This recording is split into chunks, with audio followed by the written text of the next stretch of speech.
Kizara Koshimashi, Zara Koshimashi, Basapa Kahana, Sokoholono. Praise Jesus. Good morning, everyone. Thank you, Jesus. Praise Jesus, Sister Kio. Praise God. Good morning. Thank you, Jesus. Good morning, Sister Kio. Praise Jesus, Sister Good morning. Christina. Good morning, Sister Good Davina. morning to Praise you. God, Brother Thomas. Good morning, Morning. Sister Praise Shantala. God. Praise God. Hallelujah. Papa. Good morning. Sister Hallelujah. Papa. Good Praise God. morning. Hallelujah. Welcome, Brother Johnson. Welcome, Thank brother you, Papa. Jesus. Yeah, I was So lost good and to I'm hear you. found now. The son was lost for some months, but now he's found. Thank you, Jesus. Thank you, Praise Lord. God. Praise Praise Jesus. God, brother. So fantastic to hear your voice, brother. Thank you, Yes. Jesus. So I have come today to attend the class. Okay, praise God. Thank you, Praise Jesus. God. Thank you, Jesus. Welcome, brother. Thank you, Jesus. Praise God, participants. Good morning. Thank you, Jesus. Brother Thomas, praise God. Thank you, Jesus. We have some testimonies, so I will read one of them and then Sister Shantala will play another one. Praise God. Thank you, Jesus. Anybody from the participants would like to share testimony? Any testimonies? Praise God. Go ahead. You could put your hand up. Thank you, Jesus.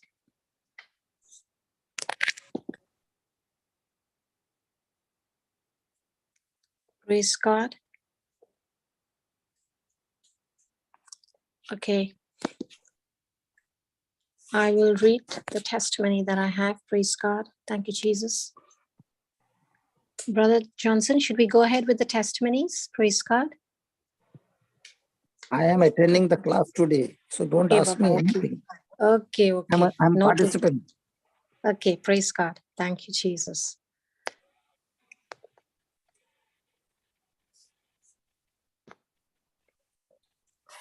This testimony has come from Sister Janet of the Mighty Moms group. Thank you, Jesus. My name is Josie. I have 2 children, a girl and a boy. My son is 3 months old. On 27th October, he started to cough. So I took him to the doctor. He prescribed medicines. Instead of becoming better, he started to cough very badly. Again, on 1st November, I took him to the doctor, and the doctor said, we have to admit him in the hospital because he has pneumonia. He was in the NICU for 2 days. In the NICU, he was given an injection through the IV. He had a needle on his hand and also on his legs. An X-ray was done. Blood test was there too. It was a total torture to see my small baby in that state. Then we were shifted in the room. On the 8th, we were discharged from the hospital. Now everything was okay. Suddenly, on 1st December, again, he started to cough. So I took him to the doctor. The doctor gave him some medicines. With the fear of again admitting him in the hospital, I took him to the doctor and he said he is having a cold. So he gave some antibiotics. But the cough was not becoming less. So on the 4th of December, I contacted Sister Janet. I knew the word, but I was not the doer of the word. So Sister Janet told me about the divine exchange on the cross. She also shared with me the testimonies. She sent me the scriptures rebuking prayer concerning worry and fear to cancel the negative words. The name of Jesus. Most importantly, she said not to speak any negative words because words have power. not to see the situation, but what you want to see. So on the same night, the test started. The enemy started to show up. He started vomiting and coughing. Full night, he didn't sleep. But I continued to meditate on the scripture, 1 Peter 2:24. Thank you, Jesus, for your wounds. Joshua is completely healed. And also I spoke loudly that scripture. On the 7th, I took him to the doctor, and the doctor said, there is no cold and cough. Praise you, Jesus. Thank you, Jesus. On that night, if I had not spoken to Sister, I would have definitely taken him to the hospital. Thank you, Sister. All glory to God. Thank you, Jesus. Amen. Praise God. Thank you, Jesus. Hallelujah. Praise God. Thank you, Jesus. That was beautiful testimony. Thank you, Jesus. Praise God. Go ahead. Praise the Lord. sisters. Good morning, Praise everybody. God. Thank you, Jesus. Good Can morning. I share the Praise testimony? God. Yeah, go ahead. Praise God. Praise God.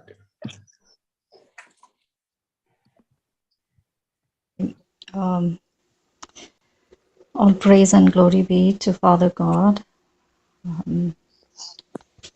I'm just want to glorify God for this group, actually, JCILM. It's because of COVID I began to listen to this.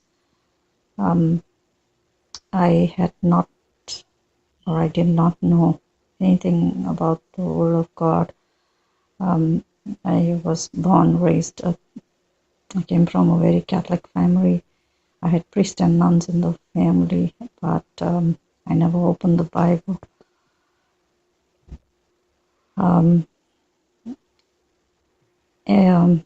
Anyway, I have been listening continuously to JCILM since I heard about it. I mean, of course, it took me a while to get onto it because I didn't work on my computer, the Zoom, and the only thing I had was YouTube, so I kept listening at different times whenever it was possible. It's not really, I don't have the freedom to listen to it at home. Anyway, I heard several testimonies, and I think it was the testimonies that got me hooked onto it, and it is because of that actually I would like to give a testimony, because if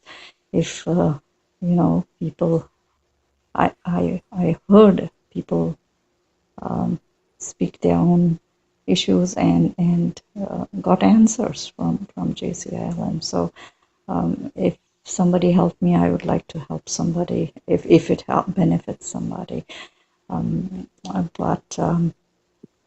Well, I don't know where to start because I have so much God has been doing for me, has done for me, and is doing. It just that I did not have the knowledge then. I was not aware that how God's love works for me, how much God loved me. Even though I didn't love him, I was running away. And anyway, I don't know where to begin, but I did hear. I was actually quite impressed with Giselle. I heard her talking one time, and then I wanted to listen to her testimony the second time, but somehow God brought me to Janet's testimony, where she was saying how she had she couldn't tolerate a mess in the house, and she didn't like even a pen that was placed in the wrong area, and I thought to myself, if she cannot bear a pen, she should come to my house. And that's how it started. And I thought to myself, oh, all these people are getting these scriptures. I should also find out. I had been hearing and listening and picking scriptures from different platforms, because at one time, since I didn't have the freedom to listen, and I didn't have a cell phone which had Zoom, so I couldn't really join the Zoom teachings. So I was constantly listening and hiding, and then a friend gave me a cell phone that was working, that Zoom could work, and so once I got that, I was constantly on joining all kinds of Zoom classes all the time. Of course, it had to be in hiding, so I would put it, put a top on top, and then put the earphones inside the top, and the cell phone was always in my pocket, listening to different. So I never could see the faces. I just knew everybody by voice. So I began to recognize people by their voices, so I have listened to Brisbane, breakfast in Melbourne, Mighty Moms, Couples for Christ, and all kinds of platforms. So I had been picking little scriptures, and I had just learned about us being a spirit, body and soul. I didn't know, this was all new to me. But coming back to Janet, I don't know. I was just tempted to call her and ask her, because I was literally living in boxes and boxes, all boxes piled, tables full every time, and I couldn't really say anything. I'm sure every woman wants to have a nice clean house. That was not always possible with me. So when I called her, and she was very calming. I never got angry. I couldn't. I couldn't get angry, because that was not. I was supposed to, be patient and tolerate that. So anyway, Janet talked to me, and she gave me scriptures, some of which I had picked already from the. And then I had heard about angels and commanding to the angels. That was another new thing for me.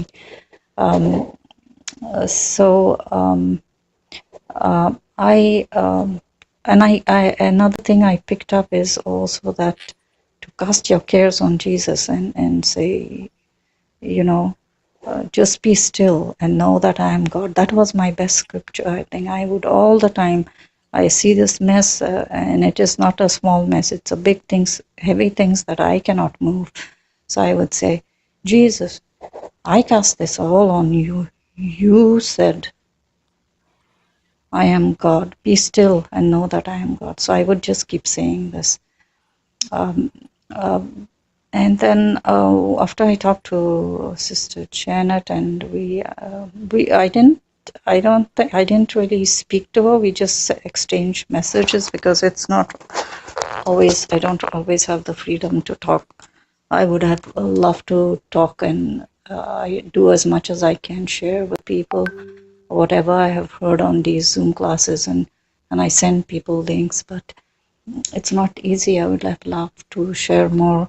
But anyway, I called because I kept saying, Jesus, you do this. You make all these chairs and couches empty so that I can have your people come and listen to your word. So I have empty, welcoming house so that I can invite people to hear your holy word. And it was like 5 days, I think. I see my husband cleaning, like putting away all these boxes, plastic, everything, arranging, which had not happened for like a long time. There was always, things, everything was important, but everything from the living room moved into it's like something had happened, and I'm thinking, oh, I had heard y'all talking on these platforms that when the devil is angry, Satan is angry, he causes more destruction. And that was exactly what was happening. There was more turmoil, more destruction in the house, and I was scared and frightened. And then one day when I came back home, I see everything turned upside down. My coffee table was turned upside down and broken. And I was told I had too much junk in the house. I need to clean, so get rid of my stuff. So a lot of stuff from whatever belonged to me. You know how women, we like to have our little vases and little curious things. Everything was moved into the kitchen, everything. So I was like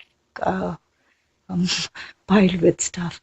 But anyway, I kept saying, Lord, you said, be still and know that I am God. And I was saying other scriptures, mind of Christ, and I was saying, Spirit of the Lord is upon him. And I thought, okay, I will just be quiet. I was more quiet. I was angry. Deep inside, I was really angry. But I kept quiet. And the cleaning was going on. It took 5 days almost to clean up everything. Cleaning up. Then the one day before, I was told that there will be people coming to the house, and I have to leave the house. He didn't want any negativity, so I had to be out of the house, and I could come back when they're gone. So anyway, I didn't say anything. But that night before, there was so much cleaning, mopping. Walls were cleaned. Steps were cleaned, which had never been cleaned. I don't know for how long. But it was amazing. It was amazing. I was like, thank you, Jesus. Thank you, Jesus. Whatever you have started, I know you'll bring it to completion. So on that day, the day around 10 o'clock, there was a knock on the door, and I went to the door because I stayed in the house. I didn't leave my house. I stayed, and I opened the door, and there were people at the door. So I opened and just welcomed them in. And I didn't say. I mean, I was quiet. And 5 people came and looked around the living room to see his stuff. And in about 10 minutes, 15 minutes, they were gone. And these were people who used to go for a walk down the street almost every day. And I thought to myself, wow, isn't this so strange how God works? For these people who walk every day down our street, this house was clean for them. And it reminded me of the incidents where these three angels came to Abraham to bring him the good news. It seemed strange. I kept thinking to myself, how is this possible? How did this happen? But God works in strange ways, truly strange ways. Thank you, Jesus. Praise you, Jesus. Glorify you, Jesus. And I used to always have tires at the entrance of the house. You open the door, you could see 4 tires for years. And even if you moved them an inch, there was fireworks, volcanoes erupting everywhere. I was told all kinds of things. I don't have to say it here, but you know, you will understand. And those tires were gone. Those tires had gone, disappeared, you know. Thank you, Jesus. I mean, I have had many things happening to me since I have joined this JCILM group, and I have been picking little scriptures here and there and applying it, and I have seen wonders and miracles, and I have heard a lot of people also coming to these platforms and saying that they don't get their prayers are not answered. God will answer your prayers. If not today, He'll do it tomorrow. If He did it for me, He'll do it for you.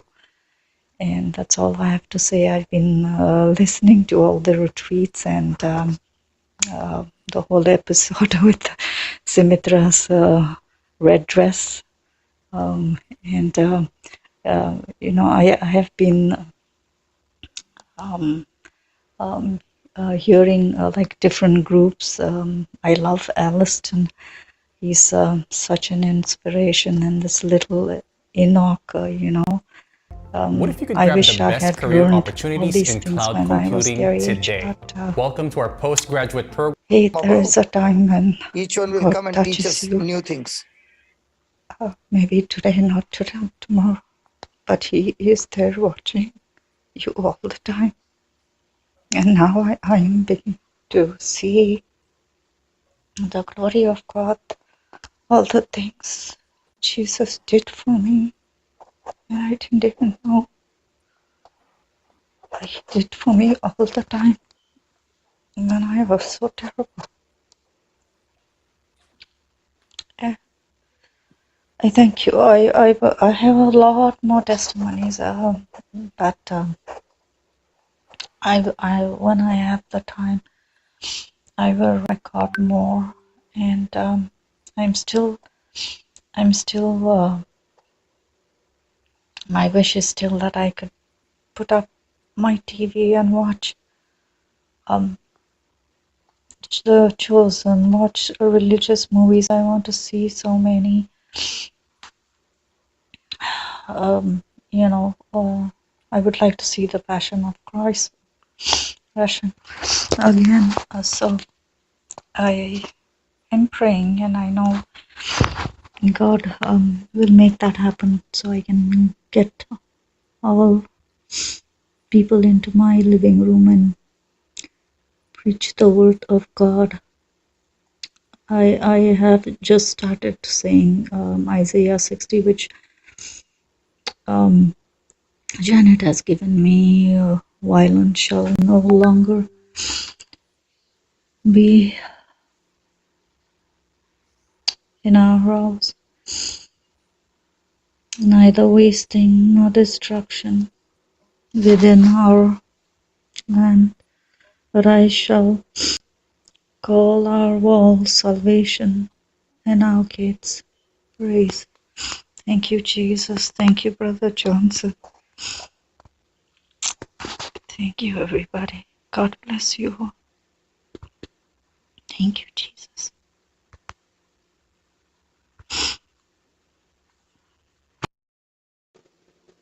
Hi.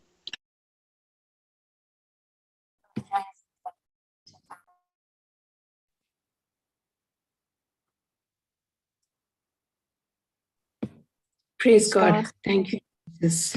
Thank you, Jesus. Praise God. Thank you, Jesus. Thank you, Sister Shantala. Praise I God. have Thank you. one more testimony Go that I ahead. have received from Sister Kyomi. Go ahead. Praise Praise God. God. Yeah, just give me a minute.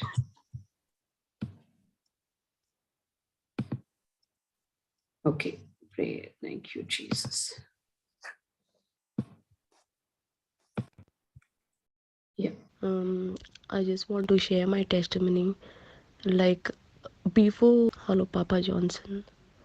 I just want to share my testimony.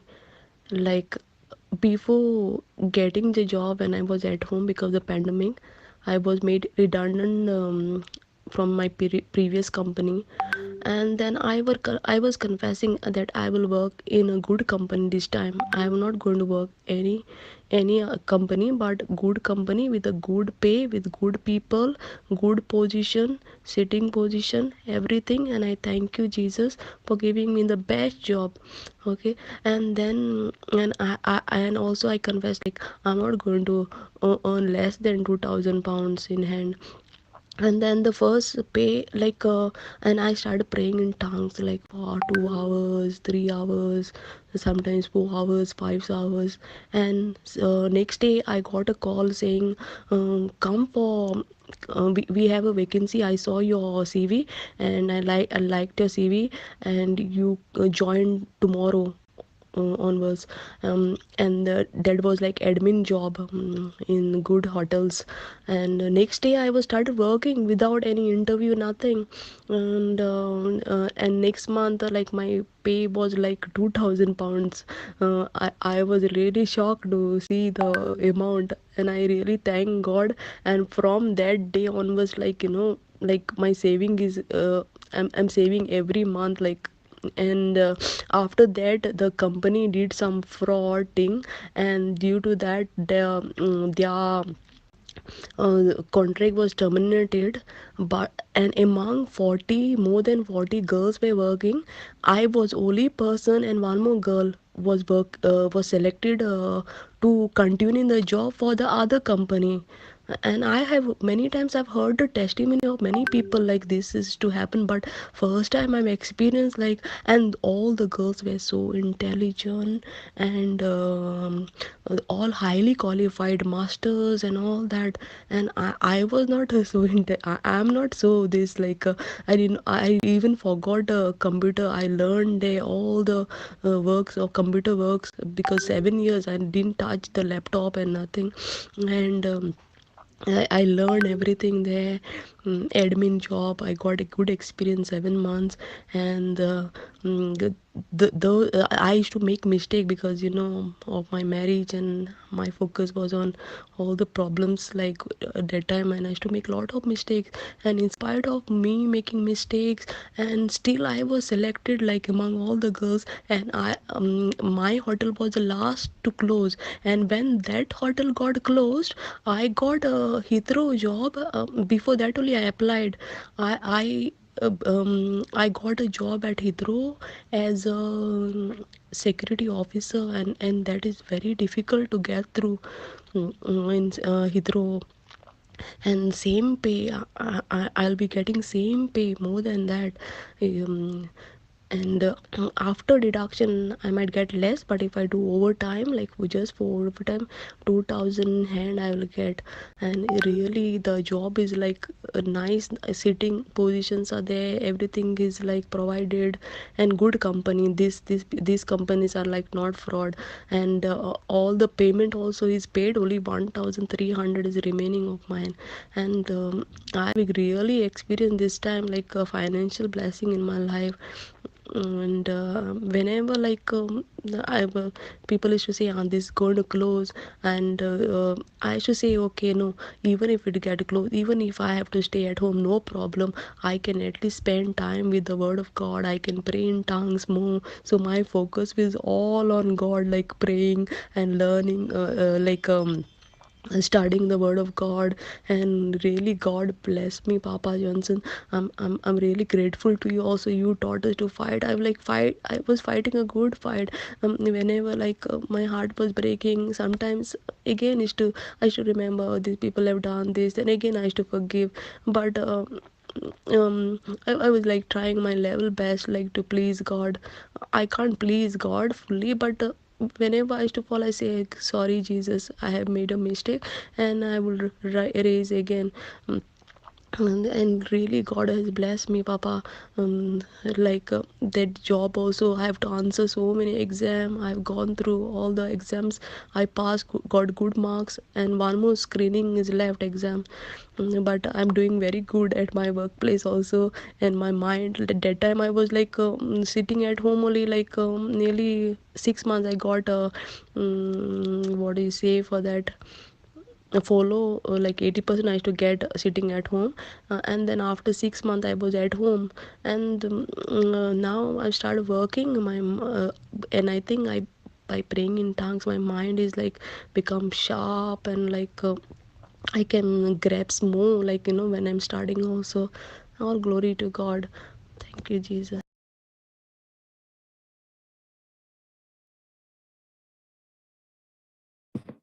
Praise God. Thank you, Jesus. Praise God. Thank you, Jesus. This was another beautiful testimony. Thank you, Jesus. Praise God.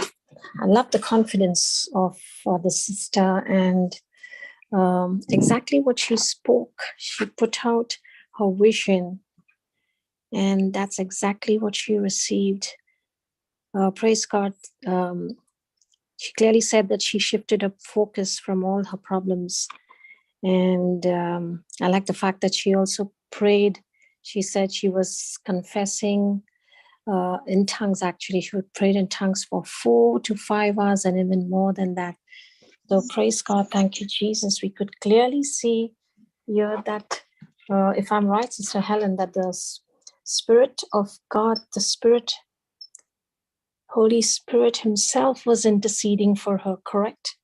Yes. Because, yes, if you look at, I don't know, that came to my mind of Romans 8:26-27, which says that, the Spirit helps us in our weakness, because she said that she was not qualified. She was not, fit for the job. And yet she got the job, and just, they did not have an interview. I mean, this was supernatural. Yeah. Praise God. This is what happens when you seek his kingdom, and, his righteousness, and everything is added unto her. Praise God. Thank you, Jesus. Christina, Yes, brother. there's a secret what you just shared. 26 and 27 when done will Yes. help you to get 28.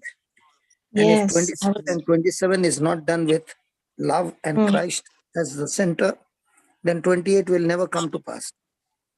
Yes. Praise God, Can you brother. preach on Thank that? you. Sorry? Can you preach Yes. on that?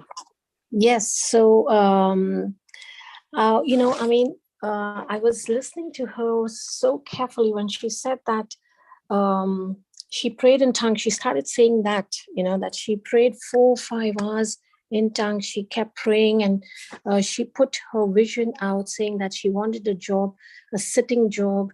She was not going to take anything less than 2,000 pounds. And so, praise God, once she knew exactly what she wanted, in spite of not being qualified and not having, the tools for it, but she very well knew. She knew her Father. She knew what she had to do. She knew the Holy Spirit, and the Spirit, as I understand 26, 27, the Spirit himself helps us in our weakness, and that's what happened. That even if we do not know how to pray, I'm not sure whether she said that. Please put that scripture. Please put that scripture, Romans 8:26. Okay. Praise God, brother.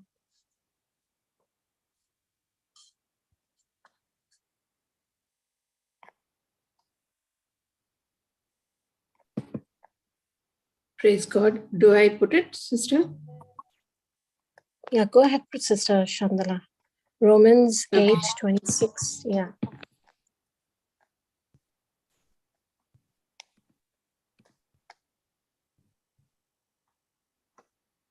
Yeah. Yes. So, Do I read it? yeah, go ahead, Sister. Praise God. Thank you, Jesus. Yeah. Thank you, Jesus. Likewise, the Spirit also helpeth our infirmities, for we know not what we should pray for as we ought. But the Spirit itself maketh intercession for us with groanings which cannot be uttered.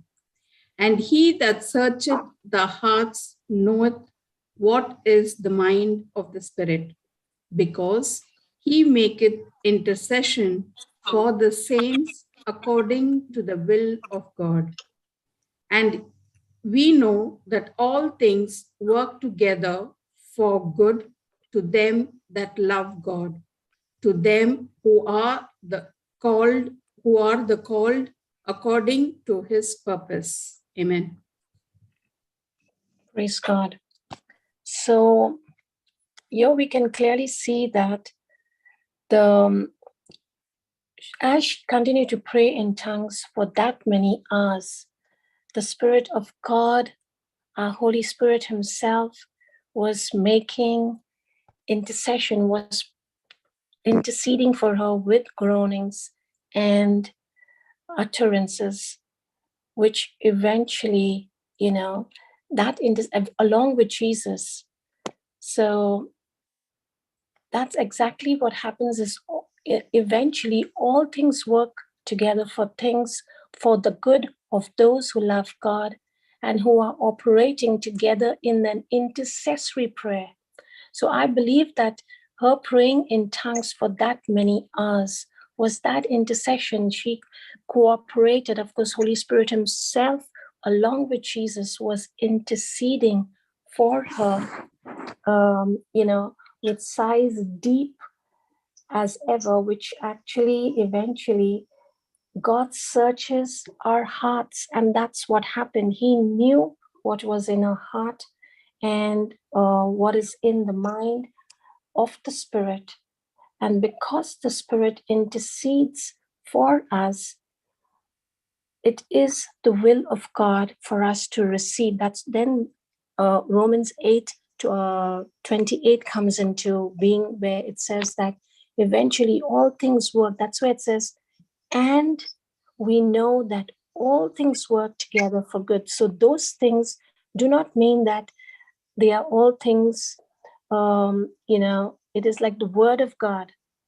It's a whole package of the word of God, the gift of the Holy Spirit, the authority of the name of Jesus that is important, the power of the weapons of the body of Christ, because now she was partaking in all these things. And so these are the things that eventually bring good out of what is meant for destruction, what is meant for things to not happen, eventually happens.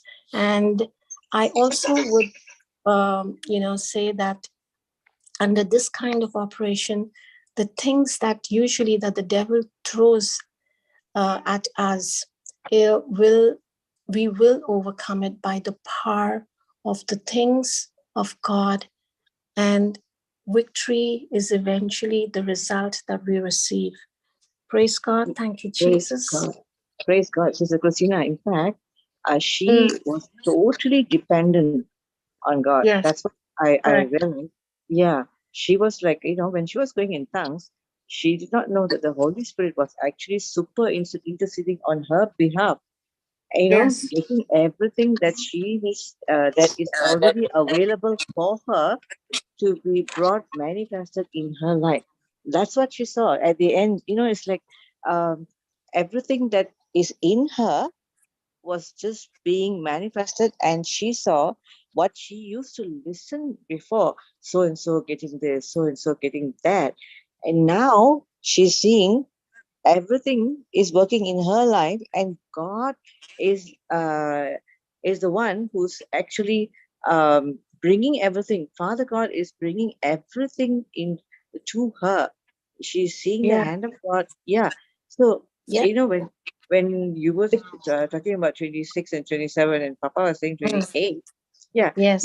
when we depend on we depend on God, and how much she was going into tongues, looking at the relationship, and she was not seeking for anything when she was doing that, but she was really No. depending on what God can do in her life, and what it was like, whatever that happens, she was willing to go through it.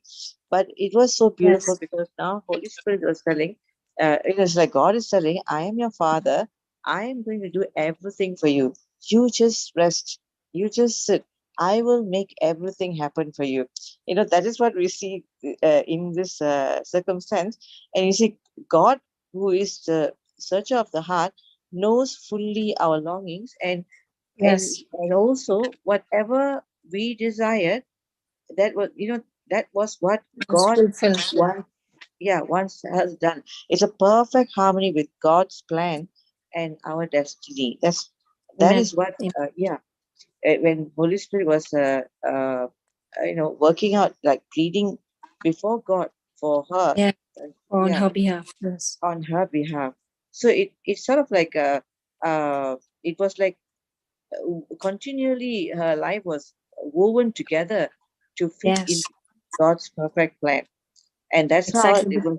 Yeah, and that Go was ahead. bringing good goodness into her life in every area. See, what happened was, she was seeing order coming in everything she was doing. There was order, there was peace, and then when there was peace, there was also joy that came in now, because Yeah. now she saw, yeah, it was so beautiful. It's like, She's everything seeking the was good. kingdom now. Yeah, you can see Exactly. that she's clearly seeking the kingdom. So Matthew 6:33 as well, I can see happening here. And also, just what happened with Joseph, you know, the Correct. you can see it was, yes, like I got reminded of even Genesis 39 too, where the Lord is with her. You can see, why was Joseph prospering? Why was he successful? Because the Lord was with him. And now you could clearly see that she made the Lord her source and her provider, her employer. She was not looking at anything around. I like the determination, the confidence, the boldness that she had, which everything was getting added unto her. Like you also see, she mentioned that when the company closed down, all right, and they were retaining just maybe one or two of them out of the 40 smart, well-educated women, she was the one selected. Now that is again the hand of the Lord. The Lord was with her, correct? Yes, yes. Praise God. You So even see it like in praise God. 2 Peter 1:3 or even 4, because now his divine power has been given to everyone that pertain to life and godliness through the knowledge of him who called us by glory and virtue.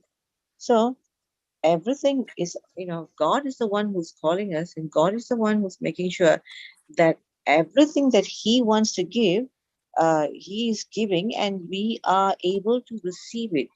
And when she's receiving, she's like, the only thing she has in her heart is joy, is celebration. Every moment now, she's celebrating on what God has done for her. This is the beauty of what Father God does to each and every one. He is constantly showing us how He has chosen us. In fact, in Ephesians 1 4, it says, He chose us in Him, just as He chose us in Him before the foundation of the world, that we should be holy and without blame before Him in love. Praise And God. that, Yes. yeah. It's like he called us. He called us out of love. He is love, and we are love. And he's here is telling, you are already holy. You are already everything. You're already abundance. Now sit and rest in this word, and I will bring everything for you to see how much I can do in your life, that you constantly are filled with joy, constant joy, Yes, So, exactly. Praise God. Like what the devil meant for evil, like she was made redundant, she was for 6 months without a job. Satan causes us to get weak in situations of such kind. And instead of getting stronger, trials and tribulations tend to make you weaker.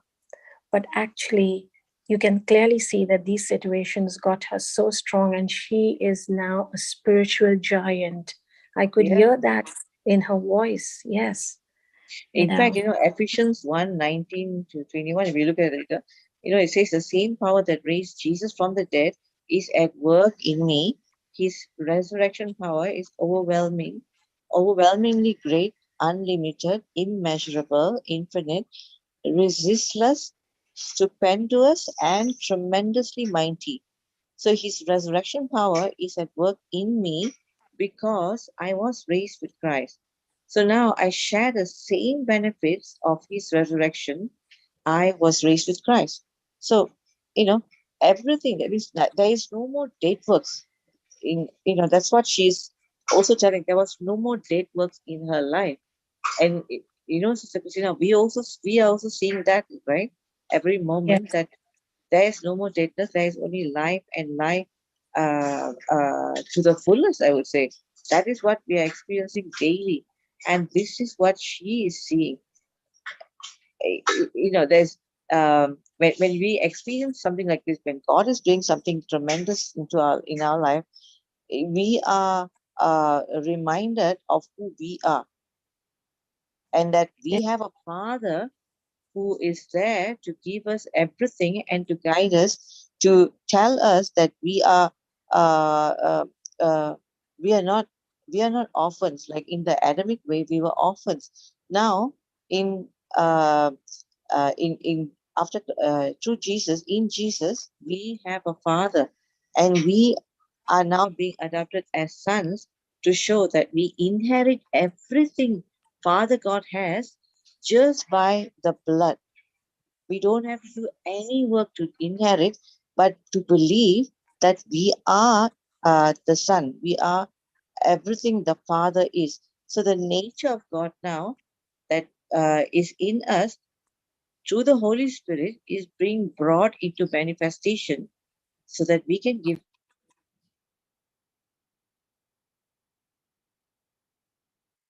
Praise God, Sister Helen. Praise God, Sister Helen. Praise Sister, you God. got muted. Sorry. Praise God. Sorry. Oh, I got muted. I didn't know. Praise Yeah. God. Okay. No, so I was mentioning that now everything is being brought into manifestation so that we can give constant glory to God. Yes. Yeah. So, Praise God. yeah. Praise God. Who is preaching today? Hello? Brother Thomas. Brother Thomas. Okay. Praise God. Thank you, Jesus. Thank you, Jesus. Praise God. Thank you, Jesus. So yeah, the other two testimonies also were beautiful. Thank you, Jesus, for these beautiful testimonies. And we can clearly see here now, as you keep hearing and hearing and hearing the word of God, you eventually believe what you are hearing, and what you keep believing, you will receive from the Lord. Amen. Praise God. Thank you, Jesus. Thank you, Jesus. Praise God. So it is so very important for us to see on what we comes out from our mouth. The power of words is very important, because that's eventually what we will receive when we follow instructions, when make the corrections. We eventually will see the manifestation. Praise Jesus. Thank you, Jesus. So your reaction to an instruction always decides your future. Amen. Praise God. Thank you, Jesus. So, Brother Thomas, you can go ahead, brother. Can you say that? Can you say the last line again, please? We did not get it. Your reaction to an instruction always decides your future. So here we can see that Sister Janet, she was, this is the other two testimonies I'm talking about, brother, where Sister Janet gave her a lot of instructions, scriptures to confess to both the ones that she ministered. And it was as they diligently followed the instructions, we clearly see that they got their manifestation. They basically came out victorious from being victors, from what they were going through, from being victims, praise God. So yeah, so that's what I was just talking, especially about instruction, because whenever we ask God for a miracle, He will always give us an instruction.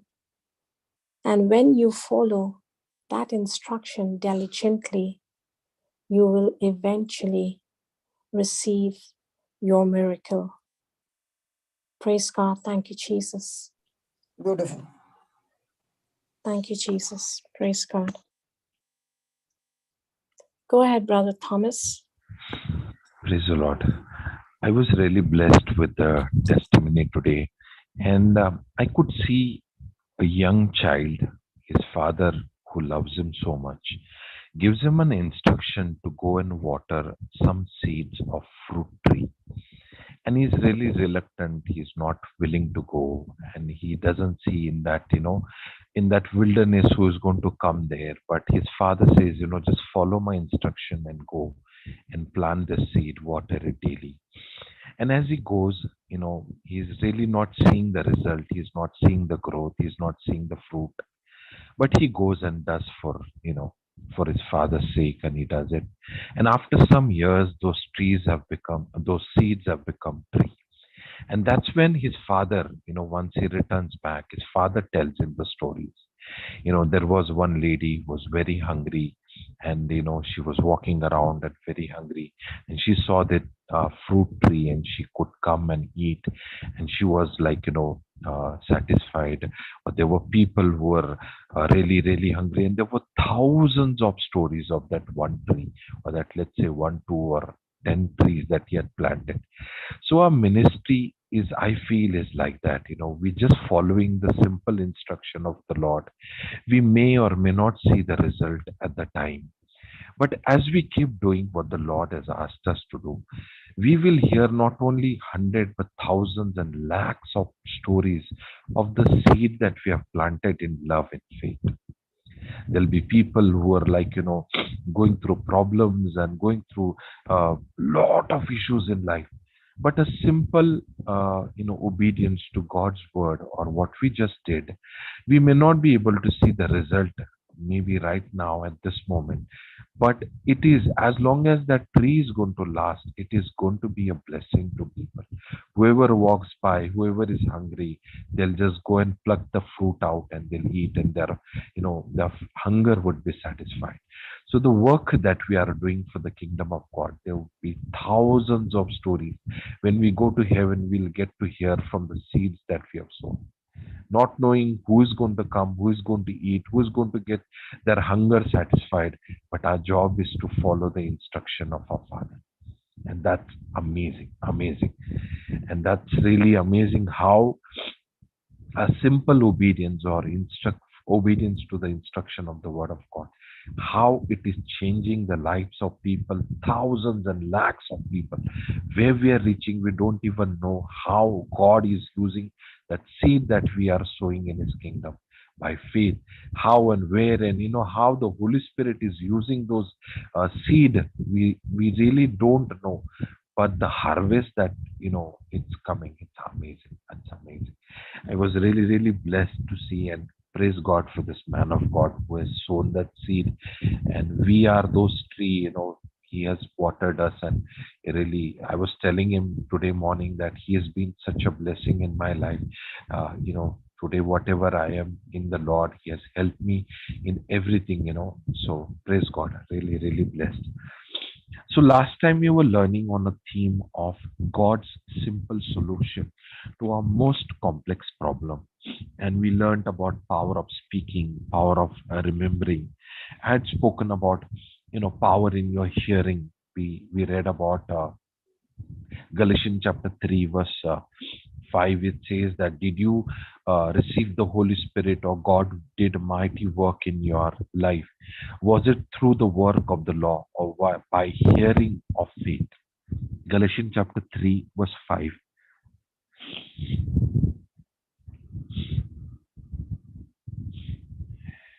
And it says that, where he therefore ministered to you the Spirit, and worketh miracle among you.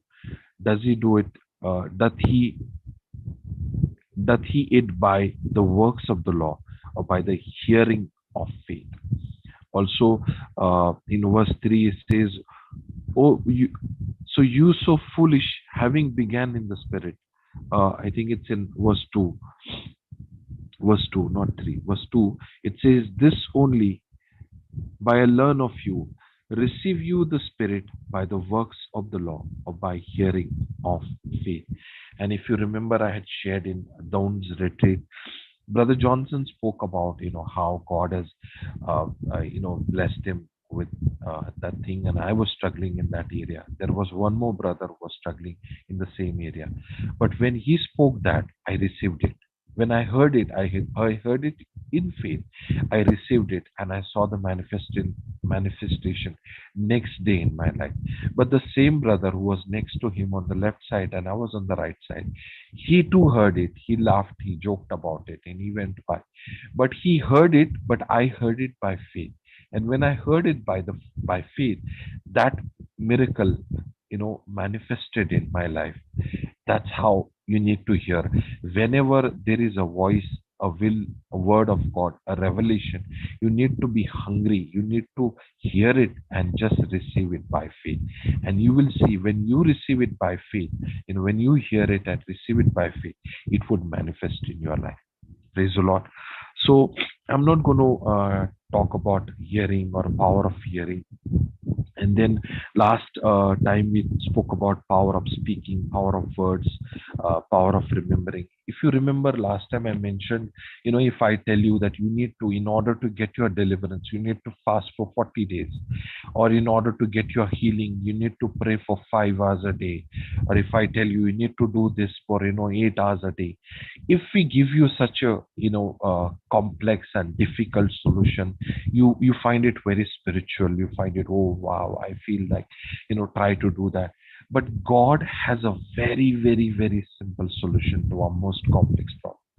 And He has given that thing to every one of us. Everyone. Like I gave you the example of sugar and salt. Everybody has in his house. Everybody. And I mean, everybody has its very, very common thing in your kitchen, especially in India. But, if I tell you, there are so many, there are a few common things that God has given. Each one of you have, and you do not know how to use it, to see the manifestation of the power of God. Last time we were learning about remembering, and we spoke about Romans chapter 1, verse 28. They knew God, but they did not like to retain God in their knowledge. Romans chapter 1, verse 28. They knew God, but they did not retain God in their knowledge. Therefore, God gave them to reprobate mind. It's like a car on the slope, okay? That slope, that pressure or that slope or that force is going to take that car down. It is for sure. But if the car is in the gear, okay, let's say a handbrake or in the gear, that gear or that handbrake will hold the car even there is a slope. Okay, so our life is like that. And what we learned last time, power of remembering, or remember what God has done, will hold your spiritual life. There is always a pressure, there is always a force, there is always a slope that is trying to take you down. But when you remember what God has done for you, or you recall, rehearse, remember what God has done for you, it is like your spiritual life is in the gear. It's in, you have put the handbrakes now. Though there is a slope, though there is, there is a slope, but you are not going to go down as long as you have the brake on, you have the the hand brakes on, or you have the car in gear. If that is the case, you, though there is a slope there, but your car is not going to go down. So we learned about how people, the Lord kept on performing things in their life. We learned about the three things that were there in the Ark of the Covenant, which were to remind them. One was the commandment, or the 10 commandments that God had given. The second was the manna that God was giving them, and third was the budded rod of Aaron. So we learn that what God has spoken to you, God has promised to you, and the faithfulness of God, and His or your identity, or who you are in Christ's eyes, or who you are, in the eyes of God. You need to remember that. You need to remember what God thinks about you. You need to remember. And we learned the simple thing every person can remember. Not all can fast for 40 days. Not all can pray for 5 hours, 6 hours, 10 hours. Not all can, pray in tongues for 8 hours, 9 hours. I mean, we can, and there are people who do. And I'm not saying that they are doing wrong or anything, but not all can fast for 40 days. But what I am telling you is very, very easy. All can remember at this moment. Also, if you decide to remember something, what happened at your wedding, what happened a few years back, we went for picnic, you went for retreat, what happened, you can sit there at this moment and you can remember that. Praise the Lord. So today we are going to learn power of agreement, or in other words, your belief system, or you can call it a stronghold, or a belief system, or agreement. So for example, what happens, we hear, like that sister mentioned, that a reaction to the instruction. Okay, so basically we hear, but do we always agree to what we hear? Okay, so what happens is, there are so many people, like knowingly, unknowingly, some time back somebody shared, and they said, they mentioned about the sickness, and whatever money that you are earning, they are saying you're not earning it for your children, you're not earning it for your old days, but you are earning it for doctor. And it is just a casual talk that I was doing with that person, and I did not disagree, or it just that synced in me, or knowingly, unknowingly, I believed it. And in some days time, within few days, I saw that my mother was not well and she was in the hospital. And literally what he said, okay, those words, that whatever you are earning or all your saving will go to doctor. That is what happened. All my savings that I had till that time, everything was given to the doctor. Though I had an insurance from the company, but a huge amount I had to pay from my pocket, and there was like 90 or 80% of the amount was paid. So many times there are words, there are sentences, there are beliefs that are put across to our hearing. What do we do with that? Do we agree? Do we disagree? Do we say yes? Do we say no? Do we say amen, or do we say no man? It's up to us. What are we believing? Because I'll tell you, Brother Johnson has a very, very strong belief system. He doesn't fall sick. Mosquitoes doesn't bite him. And there are some people I've seen, and even I am, my belief system. So even if I go in the rain, I eat the ice cream, I eat all the cold things possible, and I'll go in the rain, and I can be in the rain for, a very long time, and I can come home, have a cold water shower, and I can be in the rain, but I have a belief system that I will not fall sick. But there'll be someone with me who would be walking, and the moment it starts raining, he says, no, I'm going to get a cold. So the first defense mechanism in our body, it's not our the white blood cell, but it is your belief system. It is your belief system. So my belief system tells me that I am not going to fall sick. And that belief system prevents or does not allow that sickness to come into my body. And that's how I have avoided so many problems in my life, just by the belief system that is made, or that is created or designed by the word of God. Praise the Lord. So if we have Thomas, yes, brother. can you please say that again, because this is the master key. Please take Yes, that brother. example again, say it again, because we don't want too many notes. We want the key, and this is a very, very powerful key. Go ahead, explain Praise it God. again. Yes. So it's like I hear, okay, let's I hear, like if I ask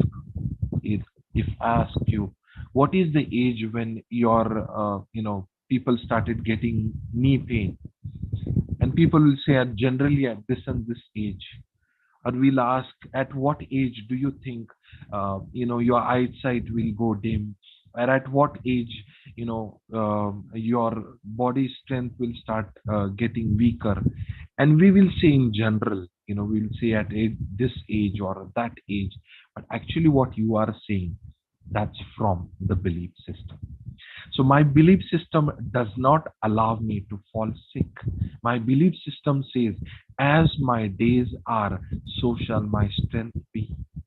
1,000 will fall at my side, 10,000 at my right hand, but it will not come near. And it is the belief system that I live with, or the belief system that I have prepared, designed, or I have renewed my mind. That is what is preventing lot of sicknesses to come in my life. Praise the Lord. Praise God. Just one single thing, one small thing. I always used to come for these sessions, and I would hear people giving testimony, but there was no testimony in my life, like recently or happening day-to-day life. And I was saying, God, I'm blessed so much that there are no testimonies. And today what happened is, praise God. So what happened is, I was going for a prayer meeting in the afternoon. I picked up my bag, and my wife had kept her new mobile on my bag, and I didn't know that. So her mobile went down from second floor, and we both realized that the mobile has fallen from the window. Oh dear.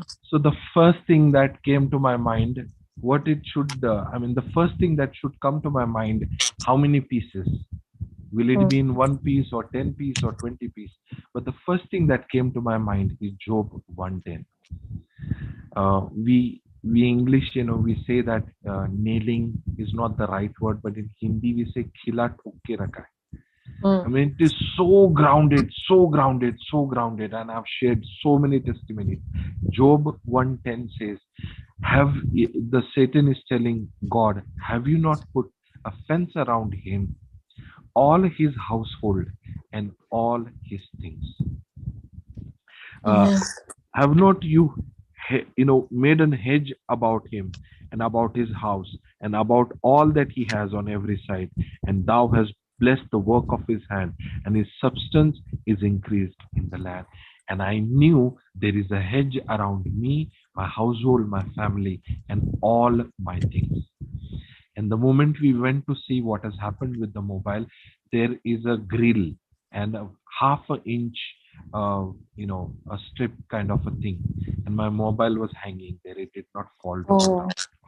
Praise the Lord. I Thank you, just stretched my Jesus. hand, and my wife, in fact, she, went down and she picked it up, and there was no damage, no scratch, nothing. Praise the Lord. Amen. Thank you, Jesus. Praise the Lord. Thank you, Jesus. So our belief system is the first defense mechanism that God has given to us. I was listening to one word that I thought about. It's called, your mind needs to be in tuned to the word of God, to the will of God, to the principle of God, to the faith of God, to the love of God. And I've heard it many times. You need to be in tune to the Holy Spirit. You need to be in tuned.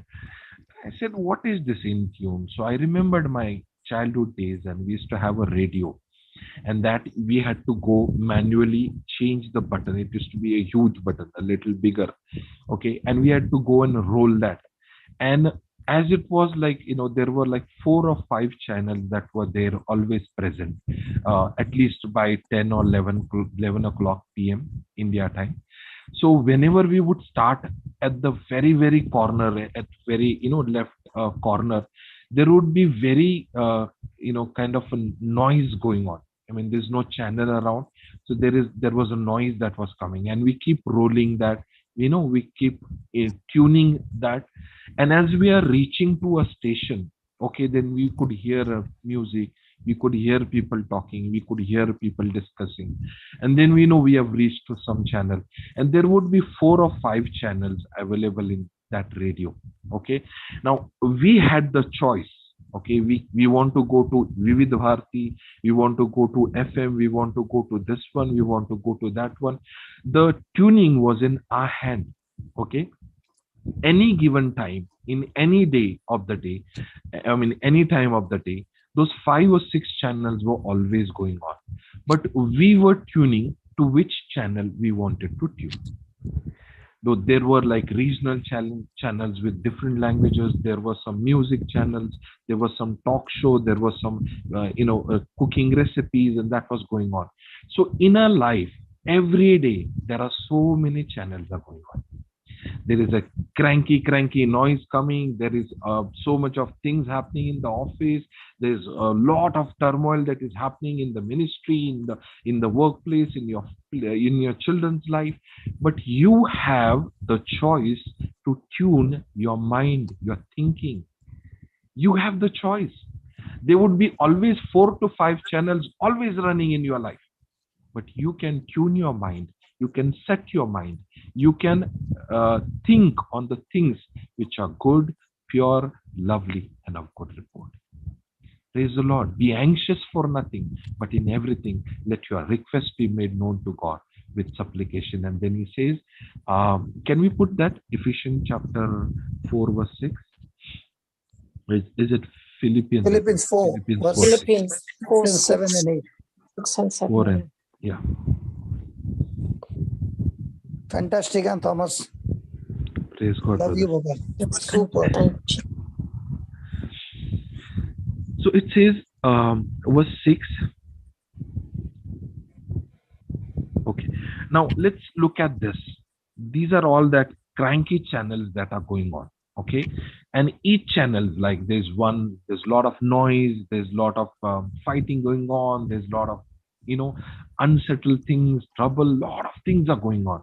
But this scripture is telling you, please don't tune on those channels. If you come across such a channel, please pass on to the Lord and move on to the channel that is ahead. And that is the peace of God. Verse 7, the peace of God which surpasses all understanding. You may not know how can you be at such a peace, because you are fully trusting the Lord and you have given all your anxiety and your worries. You have casted that forcefully. You have given it to the Lord. And that's what he says. The peace of God will keep your heart and your mind through Christ Jesus. In tuning your mind on the things of God, you need to make a decision. My belief system, my thinking, my tuning of my mind is my choice. And that's what I said. I am not telling you to fast for 40 days. I'm not telling you to pray for 10 hours a day or 12 hours a day, because not all can do. There are some who can do it. But what I am telling you, everyone can do it. Everyone does it every day. It is very, very simple, but yet very, very, very powerful. You start tuning your mind, your thoughts, your pondering, your considering on a daily basis on the channel that God has given you. Nowadays there are numbers. You just need to press the numbers and directly you are taken on that frequency. But earlier we had to tune it. We have to roll that button, and we would go from 10 to 20, then 30, then by 40, and then by we come to 50. Then there would be some noises. Then we go a little closer, and then we had There to would be a lot of whistling. Yes. Yes. There would be a lot of whistling, Baba. Yes, and brother. loud whistling. Correct. But the frequency would not match. Correct. And that's what we need to do. You know what you're sharing is the second testimony of that lady who was talking about Janet. All the life she was on a wrong frequency. Janet had to tell her, change the frequency, what you're sharing, And that's how she has come up with the testimony. Amen. Yes. Excellent, Baba. Go ahead. Praise I'm God. enjoying. Don't stop. Praise God. It's such a joy for me to share. So let's look at 2 Corinthians chapter 10, verse 3 and 4. Since we are learning about power of agreement, power of belief system, let's look at 2 Corinthians chapter 10, verse 3 and 4. Okay. Now it says, for though we walk in the flesh, but we do not war after the flesh. Okay. Now I just took that word war and I saw it in Greek lexicon. It says stratiomehi, meaning we get the word strategy from. Strategy, so basically it's not a fight, it's not a war based on strength, it's not the one who is more stronger will win the battle, it's not at all based on strength, it's not at all based on your power. All it is about a strategy. It's all about strategy, about plan, about deceit, because the enemy cannot fight with you at all based on strength and power. He has to use the strategy. He has to use the strategy without which you can never win against a child of God. And when I was thinking about a strategy, I was thinking about which is the animal or an insect or any living creature which has the more, how do they do that? And I was looking at all the lions, which is like very powerful hunter, and I saw the crocodile with the big jaw and the strength, and I saw the cheetah who runs so fast. But then I saw someone doing quietly, and that's a spider, a web spider. What he does is basically he goes and spins or creates, design that web slowly, gradually. He's not in hurry. He picks up the right spot. He knows from where those insect or his prey are going to come, and he starts designing it, starts making it, and he completes it, and then he goes to wait upon when they will come and fall in this.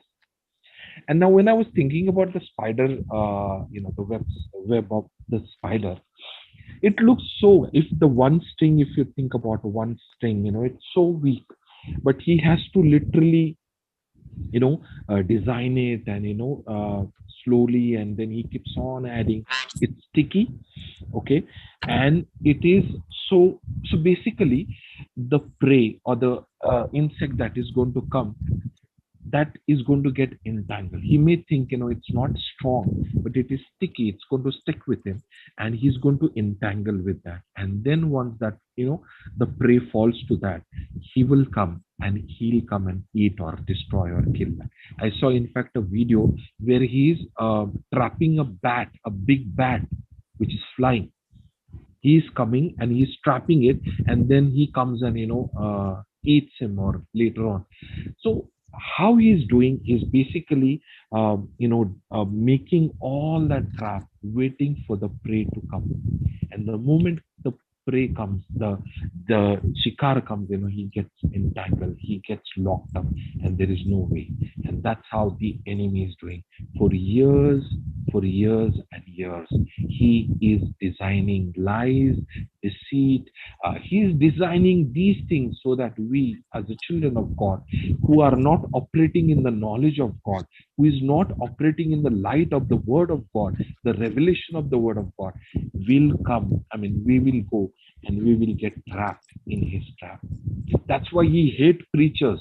He hates preacher of the word. He doesn't hate the singers or the praisers, because the preachers are the one who are destroying the web. Whatever he's been doing for years and months and years together, one preaching of the Holy Spirit can destroy the entire web of that spider. And that is why he's very scared of the word of God. He's scared of the preaching, because he knows he has done that for years and years. He's trying to trap someone. He's trying to deceive someone. And that's what happens. Let's look at a scripture 2 Timothy chapter 2, verse 25 and 26. 2 Timothy chapter 2, verse 25 and 26. 2 Timothy chapter 2, verse 25. Now it is talking about how the man of God should be. He should not be quarrelsome, or he should not strive, but gentle unto all men, apt to teach and patient. And then one verse 25. In meekness, instructing those that oppose themselves, if God pre-adventure will give them repentance to acknowledge of the truth. The word acknowledge is agreeing to the word, agreeing to the scripture, agreeing to the plan of God. I am saying, yes, Lord, I am willing. Yes, Lord, I understand. I am agreeing to the word of God. And what happens when I agree to the word of God? That they may recover themselves out of the snare, out of the deceitful lies, out of the web of the devil, who are taken captive by him at his will. So the key here is preaching and acknowledging the truth. Preaching and acknowledging the truth will destroy the deceit snare of the devil, which will destroy what he wants to captive you, what he wants to captive, and not only captive you, but to keep you in bondage by his lies and his deceits and all the things which are not from the word, may look spiritual, may look religious, but it is not from the word. He wants to keep you trapped in those belief system, into those negative things, the things which are contrary to the word of God. And that's what the word of God says, that by instructing those, instructing is basically instructing those who oppose themselves, teaching them, training them, who oppose themselves, if God will give them repentance. What is the repentance here? It's not crying, it's not sobbing, it's not feeling sorry about the sin, but acknowledging the truth, acknowledging the will, the word of God, acknowledging the plan of God. The day you learn to acknowledge, to say yes to the plan of God, yes to the word of God, the day you decide and you learn to agree with what God is saying, the word of God, I'll tell you, the enemy will lose hold the control over your life. Praise the Lord. It's just agreeing and disagreeing. That's all. You just need to say, yes, Lord, I agree. And that is the time you will see the enemy will not be able to trap you, or he'll not be able to keep you in bondage. Praise the Lord. And that's what we need to do. John chapter 10, verse 32. If you have TPT. Baba, Yes, brother. Yes, brother.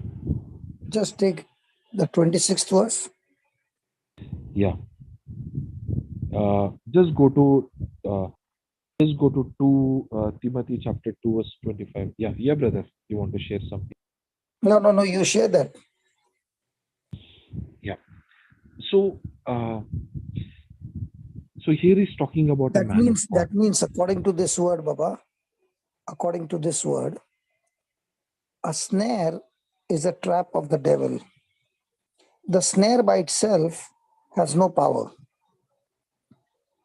Snare gets power from the person who gets involved with that snare. For example, you put a mouse trap. The mouse can go and jump on the trap. He can be dancing on it. He can be sitting on it. But until he goes for the bait, the snare cannot do anything. Absolutely nothing. But the moment he opens his mouth for the bait, that's the time the snare has caught him. In the same way, the devil can give you lies, but the lies have no power if you don't pay attention to it. For example, Adam and Eve, Satan came and gave them a decepting lie. But if Eve had to ignore that lie, Satan could do nothing. So Satan by himself has no power. He can only throw the bait. For example, there are many fishes in the pond. You can throw the bait. But if the fish decides not to go and eat it, but stay next to it, but not eat it, that bait cannot trap the fish. In the same way, the devil can give you a lot of lies. But instead of the lies, If your mind is full of the truth, now the devil has no power. And if at all you were caught up with the lie, and now the preaching has become, and you make the decision to repent, when does a person get delivered? The moment he applied the truth. When does the person get healed?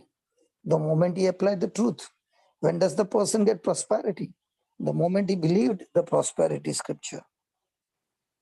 And that's why when a person acknowledges the truth and applies the truth, that very moment he has recovered from the trap of the devil, because now the light has been turned on.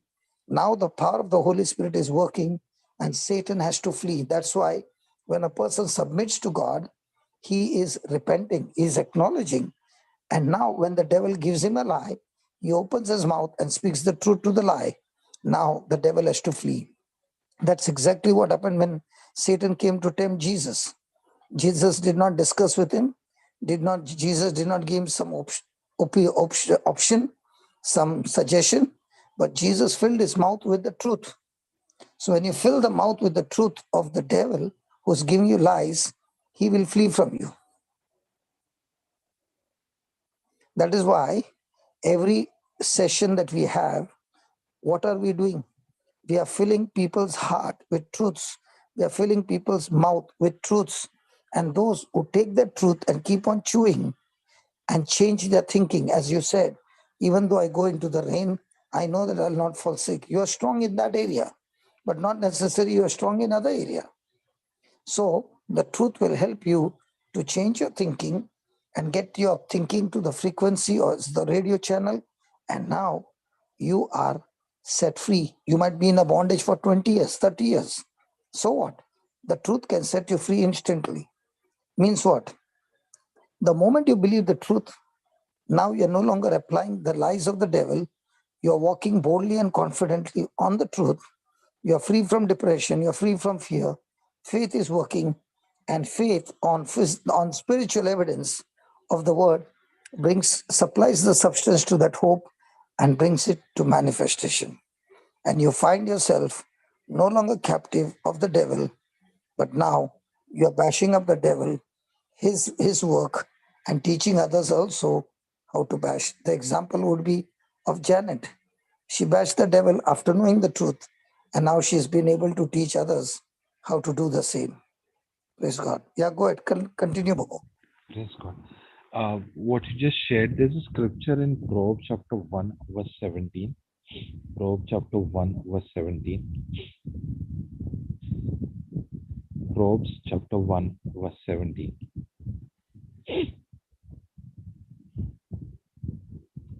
Surely in vain is the net spread in the sight of any bird. So when the moment you realize, how the enemy is using his tactics or his strategies, it's the same unforgiveness, it's the same doubt, it's the same, bitterness. And these are all the same thing that he's been using from years. So the moment you realize how he's planning, so it's only through the word of God. The word of God will set you free. And when the word of God, like last time I was sharing about, let's say there is a room full of darkness, and you keep hurting at and you cannot see anything, and you have to walk around and go around and pick up things.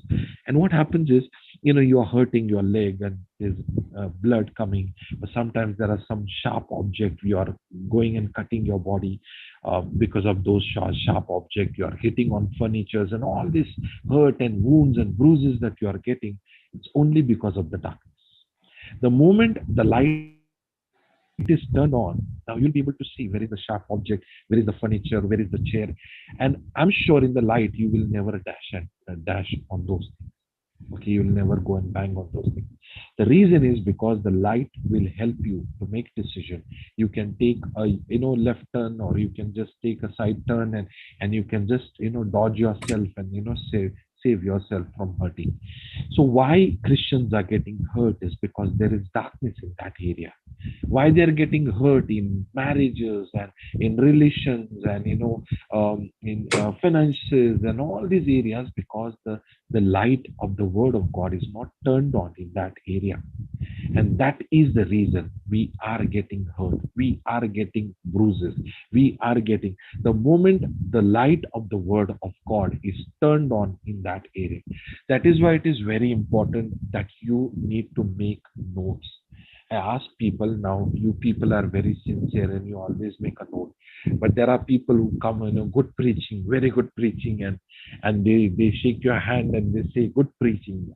I sometimes ask them, which is that institute? I ask them in the beginning, which is that institute where people come to learn but never bring their notebook? So they come to learn, but there is no writing, there are no notes made. They're just coming, hearing, saying hallelujah, amen, praise the Lord, going home the same.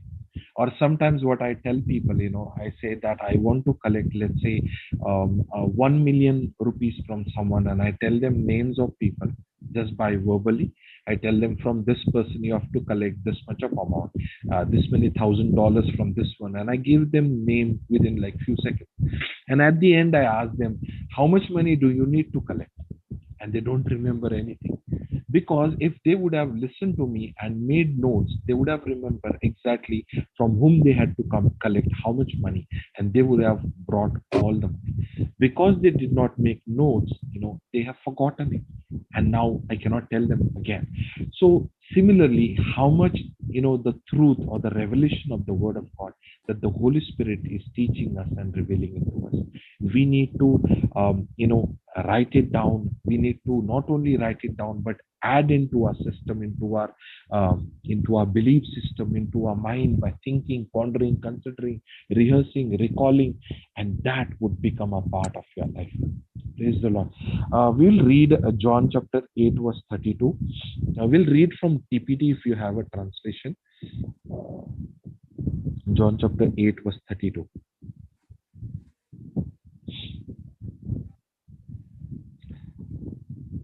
Okay, it says, from TPT.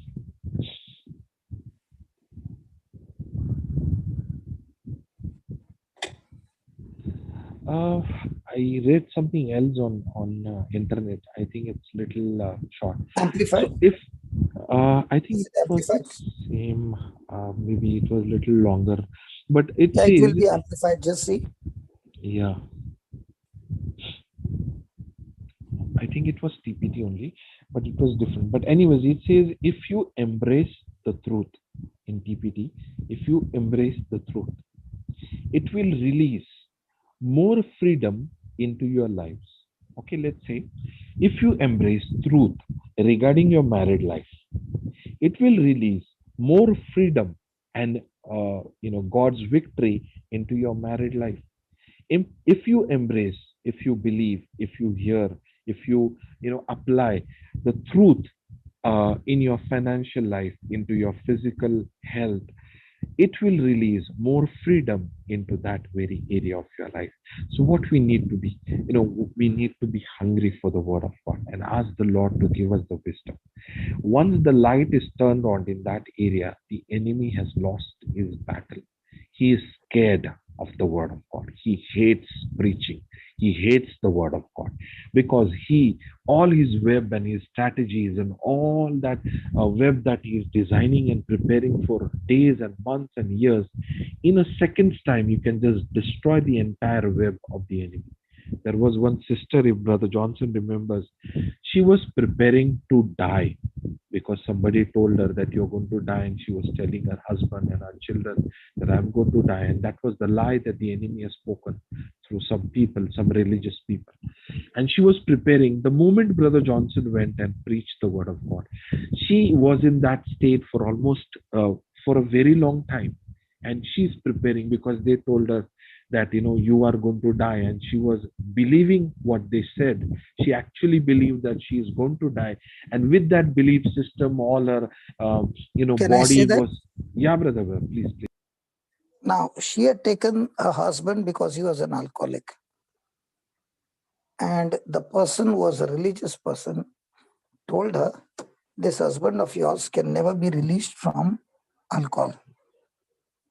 And two, he's going to live long, but you're going to die in the next 3 months. So the children were in school. She received the message, and within 24 hours, she was on the bed. She could not get up from the bed. The windows were closed. The curtains were dark. She did not come out of the house for more than a month. During that time, she did not come out of the room. During that time, one of her friend gave her my number and said, just call this brother. This was some early days in 2002. So she called me and I said, okay, do one thing. I want you to repeat the scripture, Luke 4:18-19 on your rosary. Say 3 rosaries and give me a call. Just say 3 rosaries of Luke 4:18 and 19. And after you finish 3 rosaries of that, give me a call. So she called me. But she said, I don't know what happened. When I was saying this, something happened to me. I came out of the room. Okay. I went to the kitchen and I began to cook food for my children and everything. And I'm totally free. Now, even when I'm cooking, I'm saying the same scripture. I'm feeling stronger and stronger. And that's the time she came and met me. She was from my same parish. And she said, I want you to pray for my husband. He has been an alcoholic all his life. So I said, say the same scripture. Instead of saying, the Spirit of the Lord is upon me, start saying on your husband. And after you finish 1 week, then I'll come and meet him. So she said, while driving, while bathing, while cooking, the whole day she was saying the same thing. But the day she was supposed to meet me, she came and told me that my husband is drunk too much today, so you please don't come. So I said, that's what your husband did. But as per our agreement, we were supposed to meet your husband today. Do you know, my God has already gone to your house and is waiting for me to come there. So whether you like it or not, I'm coming. She said, he will abuse you and insult you. I said, if he does that and I pass the test of operating in love and forgiveness, we'll win him over. I want him to do that so that I can operate in love and forgiveness. So he opened the door and he said, oh, you brought one more person this time. So I came to know that he had visitors like me before. And he first went and brought the bottle and said, I'm going to drink. I said, please drink. I've not come here to stop you from drinking. I've come to meet you. And I said, can you give me just 5 minutes to talk to you? You can keep drinking, no problem. So he brought 2 glasses, one for me and one for him. I said, I don't drink, but I'll sit with you. And I began to share my testimony for 5 minutes. It went on for 1.5 or 2 hours. And he was listening. And what was surprising is that he had poured that alcohol in the glass, but he had not taken a sip. He was totally engrossed in what I was saying. When I left, I told him, can I give you a hug, brother? He took that hug. Yeah, coming, brother. He gave the hug. And I said, can you meet me next week at Don Bosco Church in Borivali? I've got a meeting there. And I told him, don't come on time, come half an hour late. So after the praise and worship is over, and I will be preaching that time you come. So he said, okay. And I was preaching and he came to the door. When I looked at him, I left my mic, ran to the entrance, hugged him and brought him and made him sit. And I picked up the mic and began to preach. That what I did shook him completely because he said, this preacher was preaching. He left everything and he came after me and he gave me a seat. Who am I that he respects me so much? That night, he had a dream. And in that dream, I was talking to him to throw away his bottles. And that morning, he threw away all his bottles. And from that day till his death, might be after that, he lived for 15 years, 17 years, 18 years, maybe 18 years, or even 19 years, I don't know. 19 years, probably. He never touched alcohol after that. Never. And he became my best friend. Praise God. Praise God. Yeah, go ahead. Yeah, brother. Praise God. So, how that sister heard that lie from whoever that religious person was, and actually she started seeing the symptoms of death in her body, and it was just a lie, but because she believed in that, she could see, she could feel her body, and she could see the symptoms of death in her body because she believed in that lie. But the moment Brother Johnson shared the word of God, I think what Brother Johnson mentioned, on that same very day, all that web that was the enemy was trying, or that trap that enemy was trying to catch her or to destroy her life or to kill her, that was completely destroyed by the word of God, by the light that was turned on in her life. Praise the Lord. So, it is so important that when we hear it, whether we agree to it or not. Because the scripture says in 2 Corinthians chapter 1, verse 20, all God's promises are yea and amen from our side. It's yea, yes from God's side, and it is amen. I agree. Be it so, or I agree, or let it, so I say amen, or I say agree, and God says yes. Every promises of God are yes and amen in God. Praise the Lord. So, there was, when, what's his name, Nehemiah was given an assignment. There were some people, some mischievous people were trying to distract him and stop from, working in his life. And the people were called, the place that they were staying in, it's called Ono. That place is called Ono. O-N-O. Ono. Now, God wants to give you the word, the promises of prosperity. God wants to deliver you. God wants to work wonderful, mighty things in your life. But you need to say yes to that plan of God. You need to say yes to that word of God. You need to say yes to that promise of God. The day you make a decision, in spite of all your weaknesses and whatever failures that you might have seen in your past, whatever you might be going, but the moment you say amen to that promise of God, that will of God, that desire of God, the moment you say amen, it's always a yes from God. When I was thinking about agreement, I thought about a word called commitment. When I thought about it, I thought, correct me if I'm wrong, commitment is what I commit. It's me. It's one individual. Am I correct, or is there something wrong with that? Is there a commitment? Like, can I make a commitment? One alone person, right? But agreement can never be made by one person.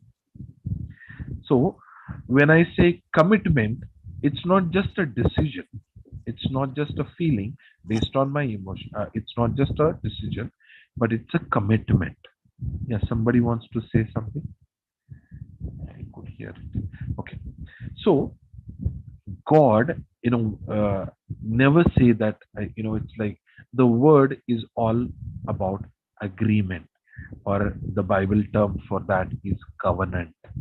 Now, if you see agreement, there are two corners. What I've seen in India, there are two places. On the left, you have one person, one party signing, and on the left side, on the right side, you have another party.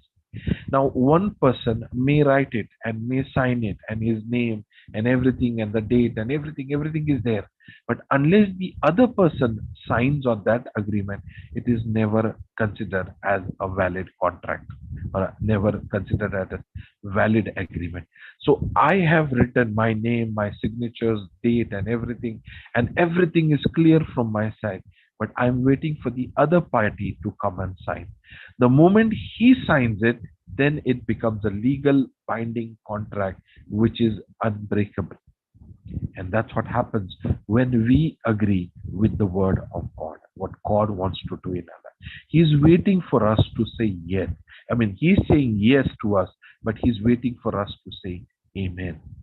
Because there are people who would come in your life when you would say what God wants to do in your life, the promises that God has given you, the visions and the dreams that God has given you. You may go and share with them, they'll never say amen to your vision.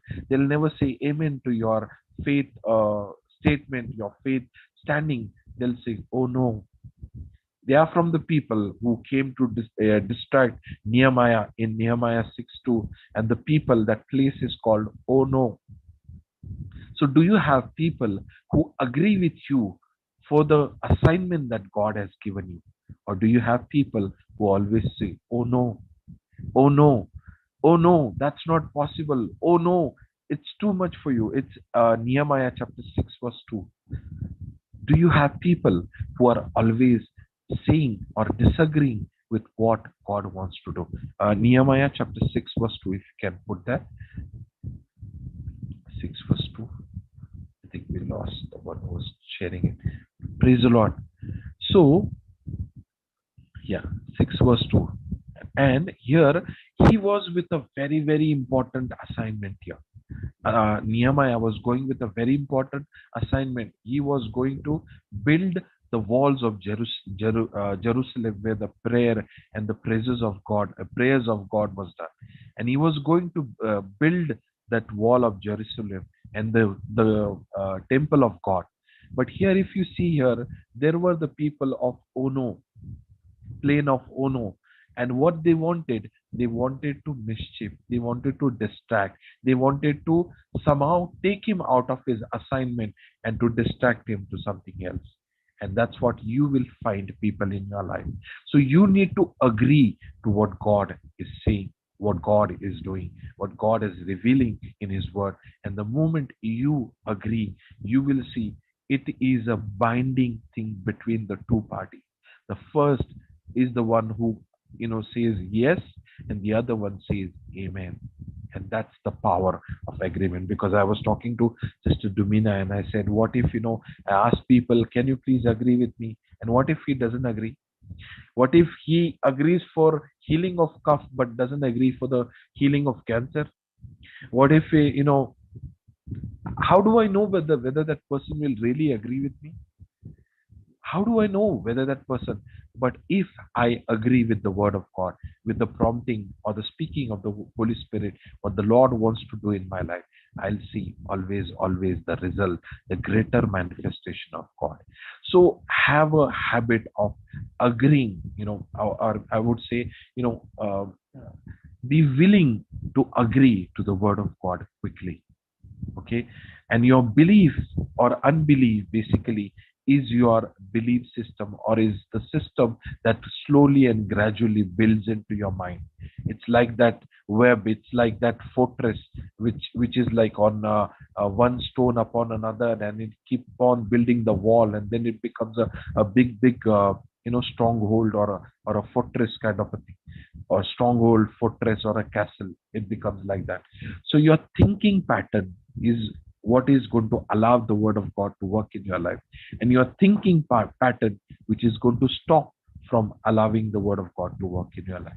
It is your thinking pattern which will allow the Holy Spirit to take you on a great height, and it is your thinking pattern that will stop the greater work of God in your life. It's your thinking pattern that will allow the word of God to do greater manifestation, and it's your thinking pattern, a thinking or a belief system which will hinder the work of God in your life. We can see that in Mark chapter 13 verse 58. Jesus could not perform mighty miracles in that place. Mark chapter 13 verse 58. Mark chapter 13 1-3 verse 58. What time we have to close, Sister Tumina? Oh, there is still time, brother. You can continue. Okay. Mark chapter 13 verse 58. If you can put that. Not sure if there is a delay from my end. Mark chapter 13 chapter 15. 13. Sorry. Sorry, 13 verse 58.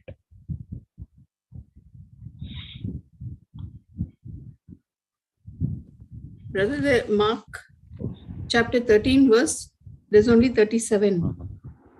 I think it's Matthew. 1 second. Sorry. Okay. 1 second. Yes. 58. Yeah, sorry, it was Matthew. And it says,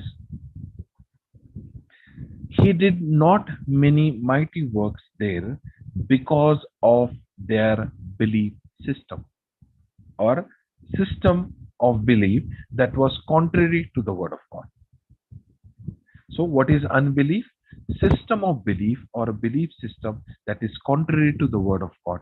So God wanted to do mighty works in their life, but God could not do mighty works in their life because their belief system, which was contrary to the word of God. And that's why that hindered Jesus from doing that mighty work in their life. So let's, let's give the word of God a priority in our life. And there are so many areas in our life where we have built this systematically in our life, which, all these lies that the enemy is telling us. Like I was asking you, what is the age when, you start getting the knee pain? What is the age when you will start getting the back pain and the knee pain? It's your belief system. My belief system says, as my days are, so my strength be. What is your belief system? At the age of 40, at the age of 50, at the age of 60, at what age you will start getting knee pain and back pain and that pain? My belief system says, as my days are, so shall my strength be. And that's what is my belief system. So this would manifest as per your belief system.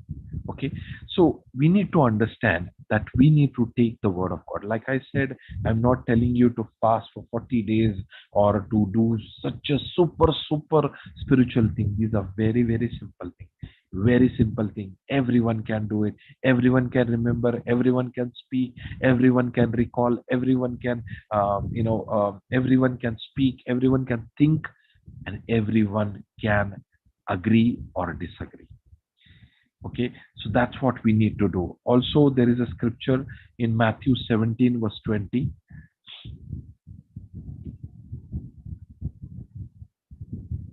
Okay, let's read Hebrews. Let's read Hebrews chapter 3 verse 12. Let's read Hebrews 3 verse 12.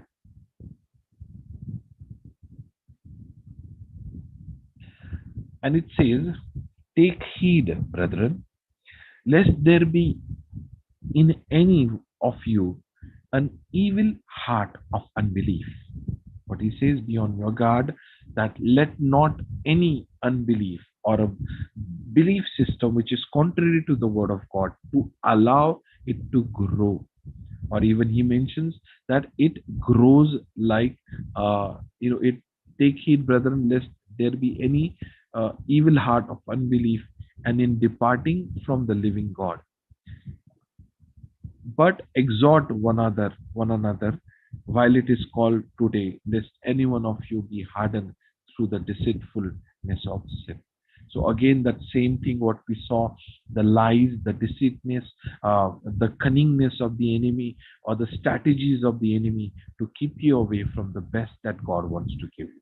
And the biggest weapon of our warfare, the biggest weapon to defeat the enemy, the biggest weapon to see the victory in your life is to see the word of God, to hear him, to believe the word, to hear the word, to apply the word in our life. Praise the Lord. And that's what we need to do. We need to take the scriptures. It says, take heed, brethren, lest there be any of you with an evil heart of unbelief departing from the living God.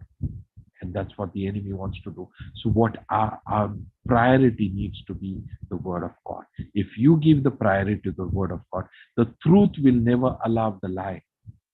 Example, I'll tell you, let's say, I here in whatever part of the world you are staying, but in India, we have very, very crowded slum areas, very, very crowded.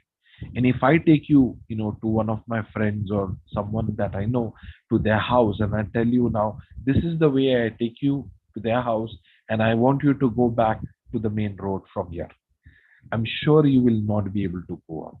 The reason is because it's so insides, and those gullies are, those small lanes are very, very narrow, and you will see all the houses are same, all the gullies, all the lanes are same, and you will really, really get confused. Now imagine you just moved in that area to stay there, and let's say you are coming from your office and you're going your home, and you're going to your home. Anyone can come and deceive you and say, hey, this is not the way to go to your house, you take this way, and he tells you a wrong way, and that's how you go by their instruction. They can easily deceive you, they can easily misguide you, they can easily convince you for a lie. But let's say you are staying there for a week, you're staying there for a month, you're staying there for 6 months, it's been a year that you're staying in the same place. Now you are getting acquainted, you are knowing every part of that area. You know the backside of, that shortcut way, that main road wala, that main road way, all that ways, the shortcut gully, the left one, the right one. You are knowing, you are getting acquainted with all that area. And now if somebody comes and says, this is not the way to go to your house, or you should go right, or you should go left, he will not be able to deceive you, he will not be able to misguide you, because you know and you know and you know where is the way. You know the way to your house. He cannot deceive you. The same thing with the word of God. When you get acquainted, when you get the knowledge of the word of God, the enemy cannot deceive you. The enemy cannot put his cunning craft or his deceit again. That deceit will not work against you, because you are grounded and rooted in the word, in the light of the word of God. And that's what you need to do. Just give priority to the word of God. Hear what God wants to say to you, and you will see the greater manifestation. So all you need to do is change your belief system as per or according to the word of God. It's your belief system which is contrary to the scriptures, which is not allowing God's power to manifest in your life. But if you change your belief system, it's the same belief system which will work mighty, greater works of God in your life. So you take a decision, very easy. Just change the way you think, and you will see your life, your entire life will change. Praise the Lord. I think I'll stop here, sister. If anybody wants to add anything, you can do that.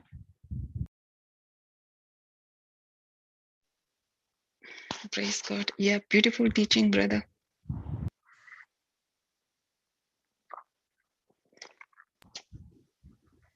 Brother Johnson is gone for lunch, I think. Any participant have got any question or anything to say, please raise your hand, or please feel free to unmute yourself.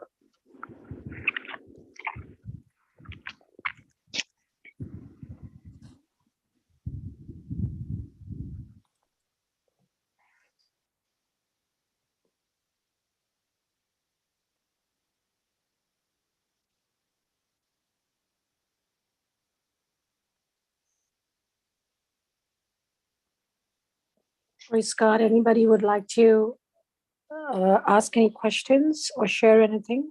Praise God. Praise God. Thank you, Jesus. Thank Wow. you, Jesus. An amazing teaching today.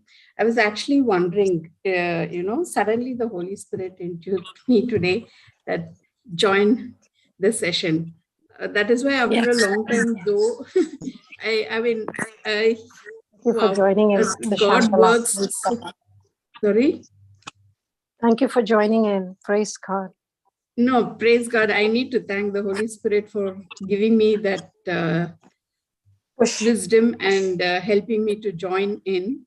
Praise God. Praise God. And beautiful teaching. Yeah, we've heard these words a lot, but with the examples that he gave, it gets embedded in our hearts now. Praise God. Thank you, Jesus. Thank you, brother. Yes. Praise God. Especially the example on the web. That was very actually beautiful.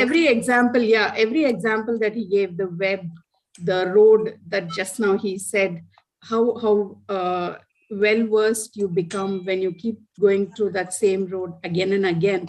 So which means that scripture that says faith comes by hearing and hearing the word of God. So when you're hearing the word again and again, nobody can deceive you. Nobody can take you for a ride in that particular aspect, because that word has become flesh in your life because you have been using it again and again.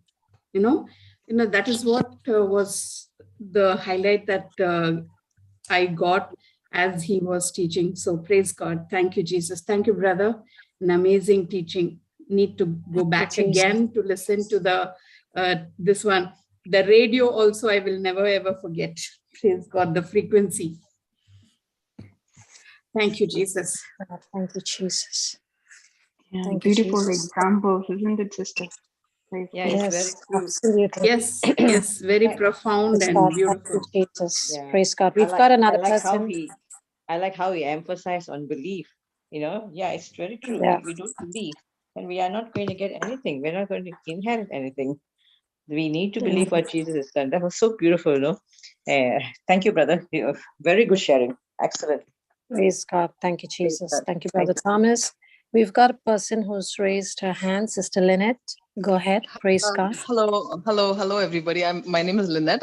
I'm joining you all from Toronto, and actually daily I listen to Sister Vienna almost daily, and she also talks about agreement prayer. But this was a wonderful, really very in-depth and very beautiful examples. And I just want to share a little testimony. Also, it's not really little, because when I think about it, it's really big, because I could have been really badly injured.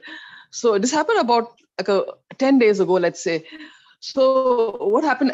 I work in a school, okay, and that particular Friday, like everybody is, happy Friday. They all say everybody is like happy and stuff. So at the end of the day, like they just have little impromptu things, like a little dance or something with the kids do.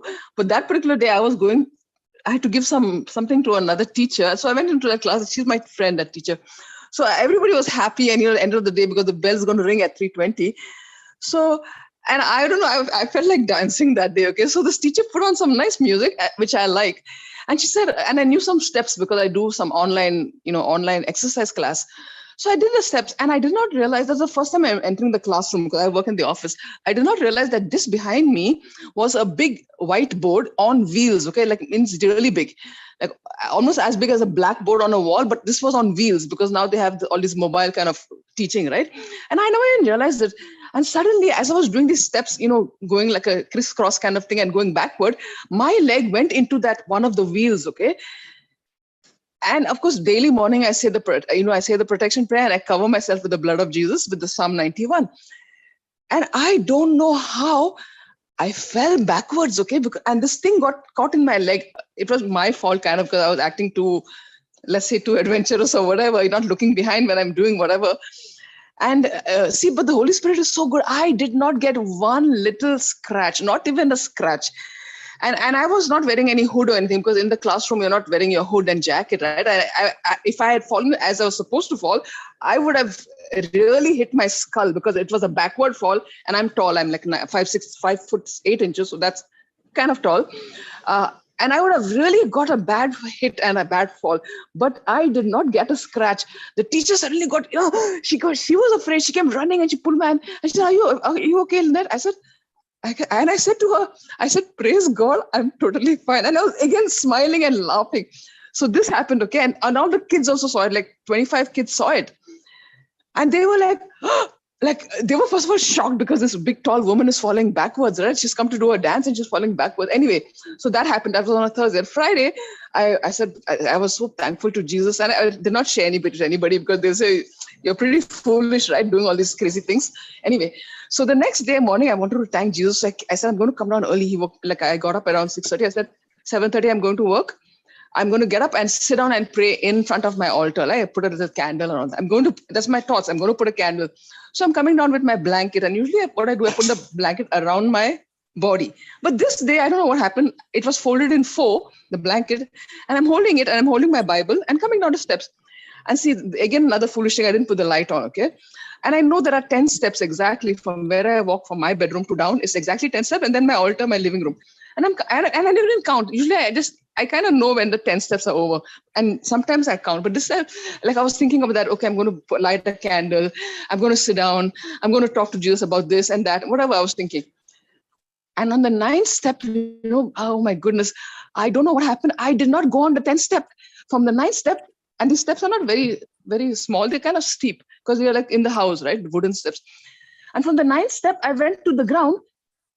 And I just cannot understand how I landed on that blanket very close to the fireplace. If I had landed 1 more inch more, I would have got a deep cut on my forehead because the fireplace is there. And that's a concrete, like, and I'm telling you, not a scratch, nothing.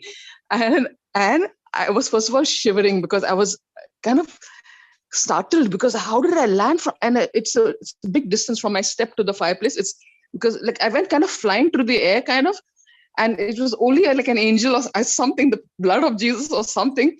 And definitely is the blood of Jesus protected me. And I even now that I talk to you all, my hair is standing up because I'm looking at that place where I could have got a very bad cut. Who knows what would have happened. But so that is the protection of Psalm 91 and how God delivers us. And when we speak his word and, when we believe, and of course, what brother was telling about believing. And every day I tell the Lord, give me somebody to speak to. And see, today I never thought I would be joining this group actually, because I went outside, just to a Christmas place, just to do a little shopping. And I was coming back. I just suddenly saw this. I said, let me turn it on. And I was so interested by the talk. And then the kind of Holy Spirit said, why don't you share your testimony, tell others what is the power of Psalm 91. So thank you very much. And God bless you all. Amen.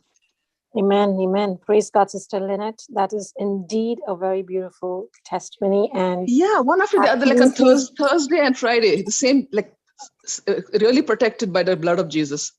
Yes, because you also said that you confess Psalm 91 every day, correct? Every day, yes. So I never leave my house without that.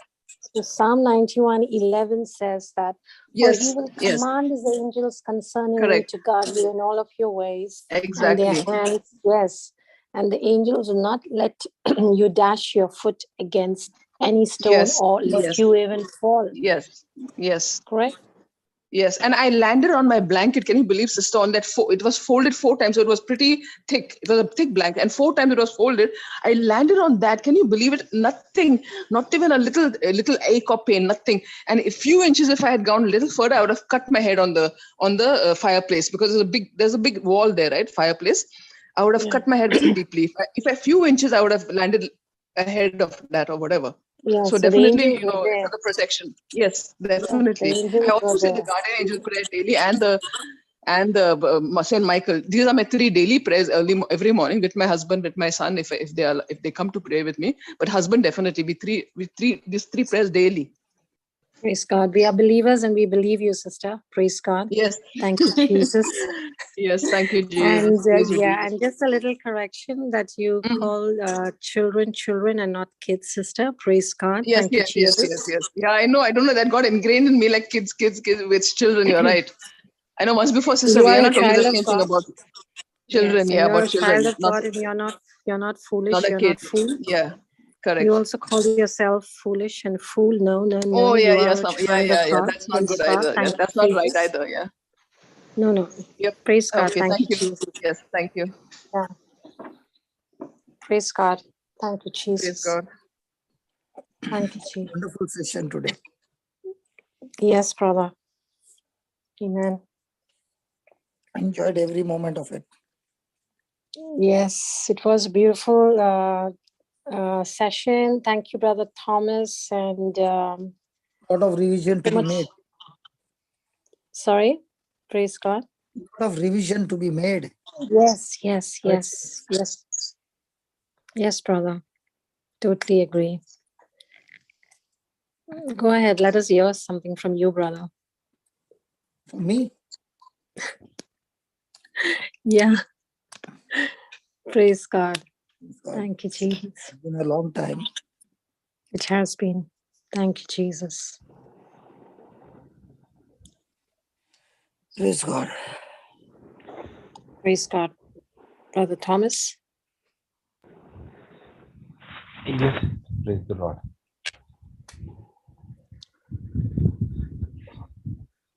Yeah, what Thomas was speaking reminds me of Hebrews 5:12.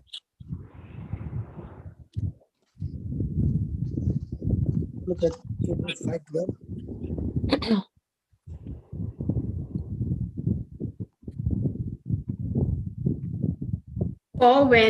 For the time you ought to be teachers, you have need that one teach you again, which be the first principles of the oracles of God, and are become such as have need of milk and not of strong meat.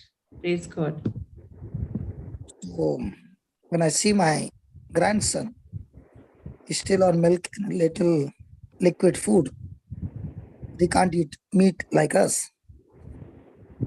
In the same way, our spiritual growth is counted on faith and patience.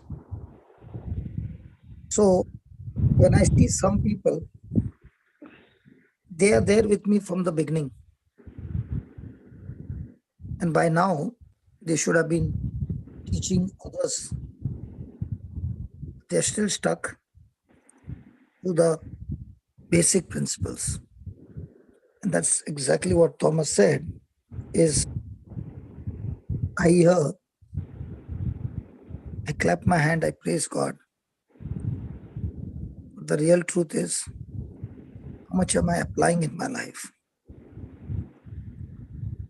A person's growth comes only when he believes and applies the truth.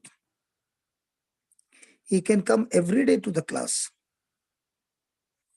but when the question paper is distributed, if he doesn't know the new answers that he has heard, but he still gives me the answers which he knew before coming to the class, which were wrong, and he has not made correction in his thinking, then it will be just like Jesus going to his own hometown, and he could not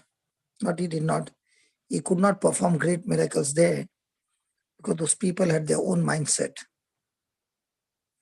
So we have all grown up from childhood having different mindsets.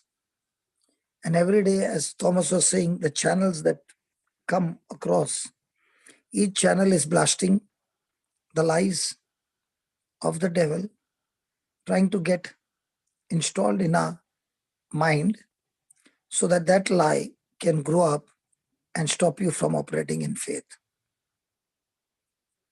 Whereas when the person says, my top priority is to walk in love, and when I walk in love, faith begins to work through love, then as I exercise my faith, that faith will help me to walk in love. That faith will also help me to bring my hope into manifestation. Like the lady shared about her job. Her relationship with God and the word of God was so strong. Now somebody can pick up the testimony and say, oh, she prayed for 5 hours in tongues, so let me pray 5 hours in tongues. But what gave her the energy and the strength to stay grounded is the teachings that she has learned before, that no matter what happened, she got stuck to the truth. That is faith. And the reason why we have so much of unbelief, we fail in a faith walk with God, is because we have not yet learned to believe that God is good. The day you believe God is good all the time, then no matter what you're going through, you can tell yourself again and again, this looks to be bad, but God has got something good for me in spite of all this. And all I'm going to do is trust God that He is a good God. And because He's a good God, I know without a doubt that this will turn out for my good. Praise God. And that is what we find, that in the old covenant, before we are born again, we are all under the curse of the law. And in spite of being under the curse, God in His goodness, God in His love, is still trying to work out with people under the curse of the law. And that's what you find in the Old Testament, that man was supposed to be punished. But God in His goodness and kindness and love comes to the scene with all His love and willingness. He sends His Son to pay the price for the sins of man.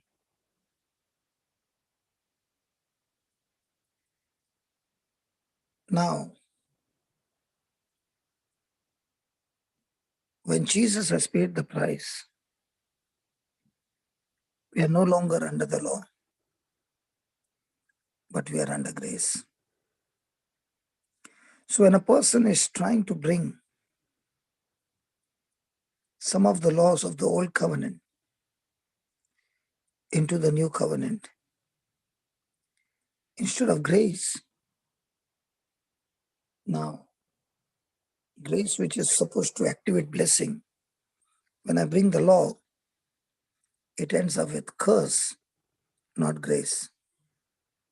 Let me give you an example. A person is reading Deuteronomy chapter 28,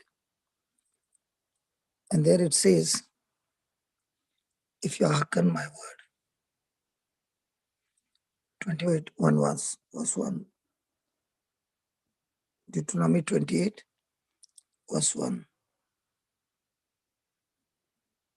Fifth book from the top.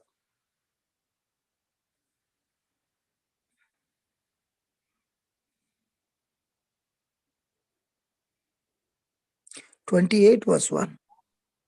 Shantala. Sorry, Papa. Sorry, Papa. It's okay. And it shall come to pass, if thou shalt hearken diligently unto the voice of the Lord thy God, to observe and to do all his commandments, which I command thee this day, that the Lord thy God will set thee on high above all nations of the earth. And 2. And all these blessings shall come on thee and overtake thee, if thou shalt hearken unto the voice of the Lord thy God." Amen. So here it is all about you working and doing what the word says first, and then the Lord, according to your works, will bless you, promote you, and lift you high. And what happens on the 15th verse, same chapter?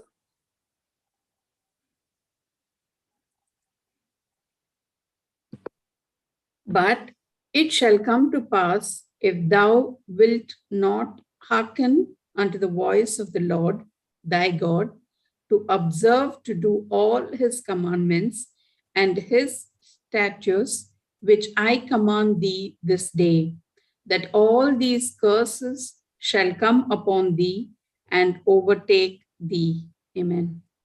So the word of God is saying, you decide.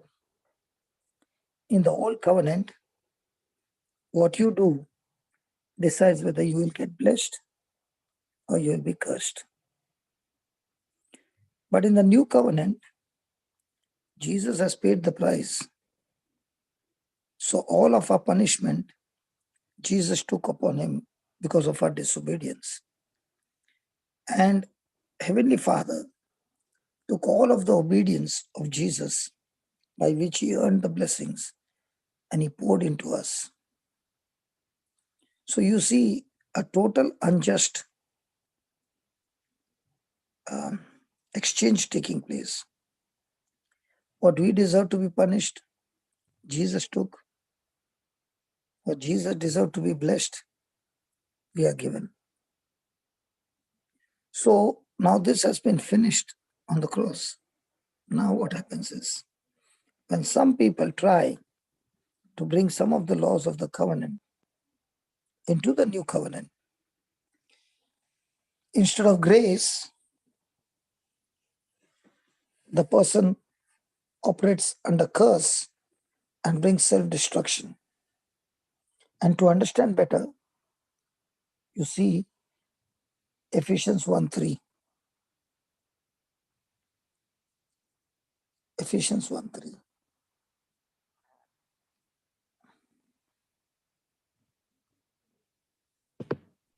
Blessed be the God and Father of our Lord Jesus Christ, who hath blessed us with all spiritual blessings in heavenly places in Christ. So this scripture is very clear that I don't get blessed because of what I did. I get blessed because of what Jesus did. Now, this becomes difficult for people to understand because we have been taught you pray for 3 hours, you pray for 4 hours, you pray for 6 hours, you will get blessed. Now, what we see in the testimony of that lady praying in tongues for 3 hours, 4 hours. Now, praying for 4 hours did not get the job done. But when she began to pray for 4 hours, her mind stayed on God. And that staying on God increased her belief, increased her faith. And that is the faith that brought forth the job. And that is what we need to understand. I am already blessed. So how do I get what I'm already? Jesus gave us the clue and he said, ask and you shall receive. Now, when you're asking, are you going to ask, God, please bless me? Or are you going to ask, Father, I have come with the receipt according to Ephesians 1:3 that you have already blessed me. And here's my receipt, just as when a person produces the receipt at the laundry shop, he is making a demand, asking for his things that belong to him. So might be the wife deposited the clothes, her clothes, but did not come for delivery, but gave the receipt to her husband to take the delivery. So the laundryman will not give the clothes until the husband produces the receipt. The moment he produces the receipt, the delivery is given. So the clothes that the husband receives is not of the shop, but it belongs to the wife. In the same way, the sins that belong to me, Jesus took into his body.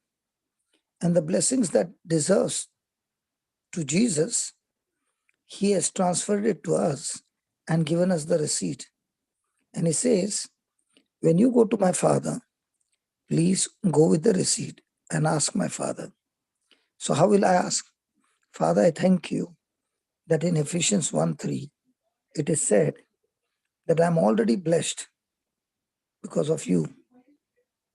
You sent your son to take my place. I'm so thankful to you. And I'm already blessed with all spiritual blessings in the heavenly places in Christ Jesus. I thank you, Father, that I begin to realize I don't get blessed because I did good. I get blessed because you are good and Jesus did the good things for me. And because I'm now blessed, I'm empowered to succeed. I'm empowered by the Holy Spirit to live a victorious life. So thank you for making me understand that when I ask something, I must ask from the receipt of the Bible. So thank you, Father, for teaching me. And if I don't get the answer, then that's the time you said, Jesus, you said, seek and you shall find. So from now on, I will seek your presence, your relationship, hear your voice. I'll seek to hear your voice. And through your voice, I will hear the preaching, teaching, and the word. And the word from you shall make me prosperous and give me a great future. Thank you, Jesus. Thank you, Jesus. So remember, my friend, please do not bring the law into grace. Then grace does not remain grace. It has turned into curse. Because when you're trying to do it yourself, then you're saying, Jesus' sacrifice for me is not good enough, and therefore I have to work hard to receive my salvation. You don't need to work hard. You need to believe. You need to work hard against your unbelief. You don't need to work hard to get something from God. But your enemy is your own wrong thinking. Praise God. Thank you, Jesus. So Praise even God, though Jesus. the law was given to us 2000 years back, but God dealt with that law where he found every human being committing sin. And according to the law, every human being is supposed to go to hell. But here you find that God dealt with man through the obedience of the law. So God's law or God's punishment was never against man, but God's punishment was always against that sin. And now, with that disobedience coming, the wrath of God came against sin. So Jesus was the one who actually made the connection between heaven and earth. And how did he make it? By his sacrifice, by taking the punishment due for us on that cross.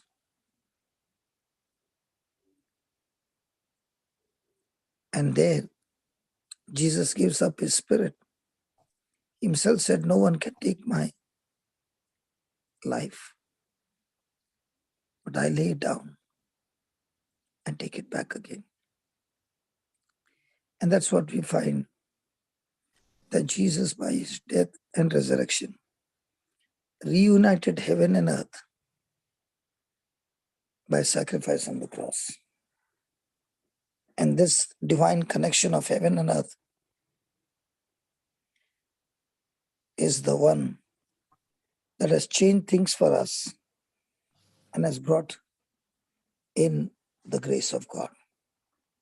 Because of Jesus' death, burial, and resurrection, we have the Holy Spirit with us.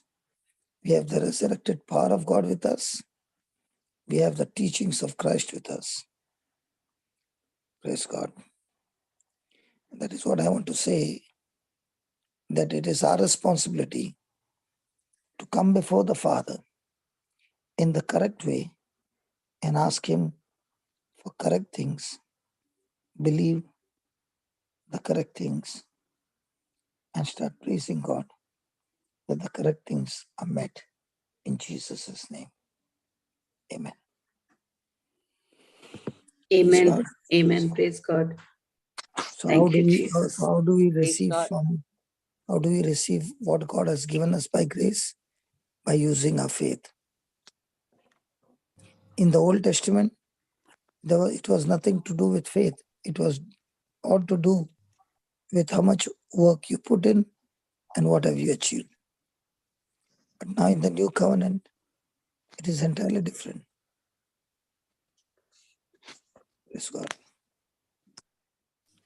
In the new Praise covenant, God. what Jesus did on the cross is grace. And when I respond to that grace with my corresponding action, it becomes my faith. It becomes the blessing of God. Praise God.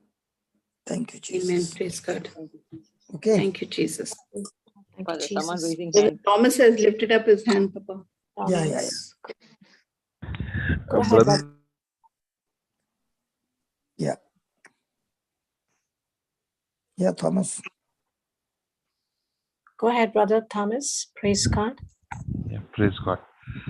What I was saying is, we have learned about power of praying, of agreement.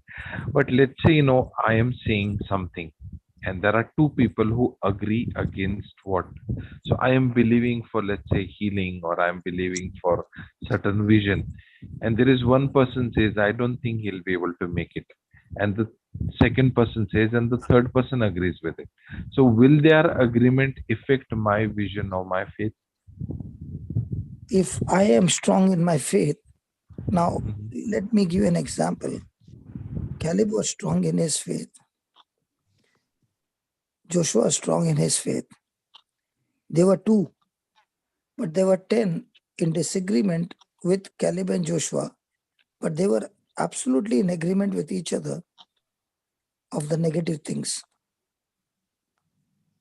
Now, what they agreed, they received. What Caleb agreed, Caleb received. But what they agreed, Caleb was not a part of it, but he had to be in the wilderness because somebody else's action affects the person who is also in faith. But that doesn't mean that he is under punishment. The other people are under punishment, but Caleb and Joshua are not in the punishment. But they are waiting patiently for God to reveal his plan. And that's when God reveals his plan at the age of 85. When he came spying, he was 40. But when he entered the land, it was 85. Now, why did it delay? It delayed because of these people's unbelief. But in spite of people's unbelief, yet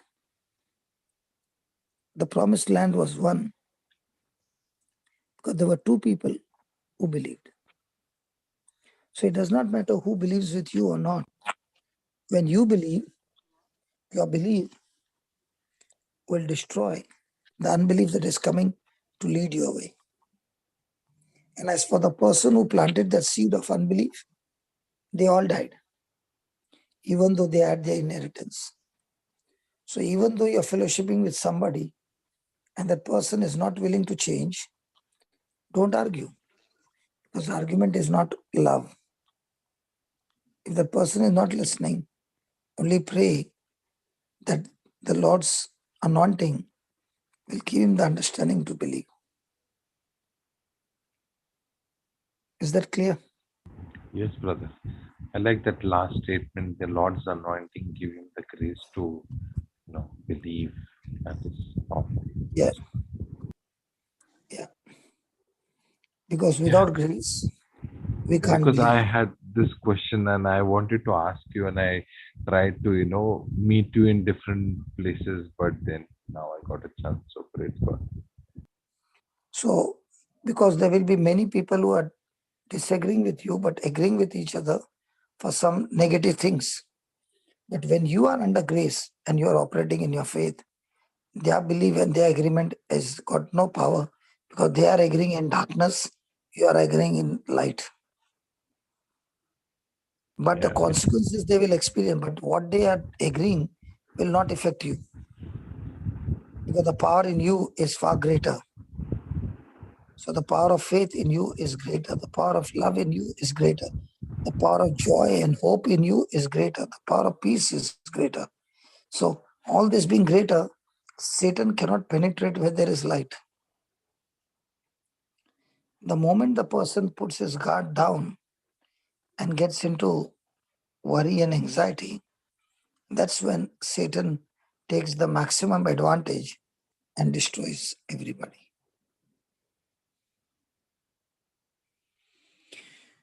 Okay.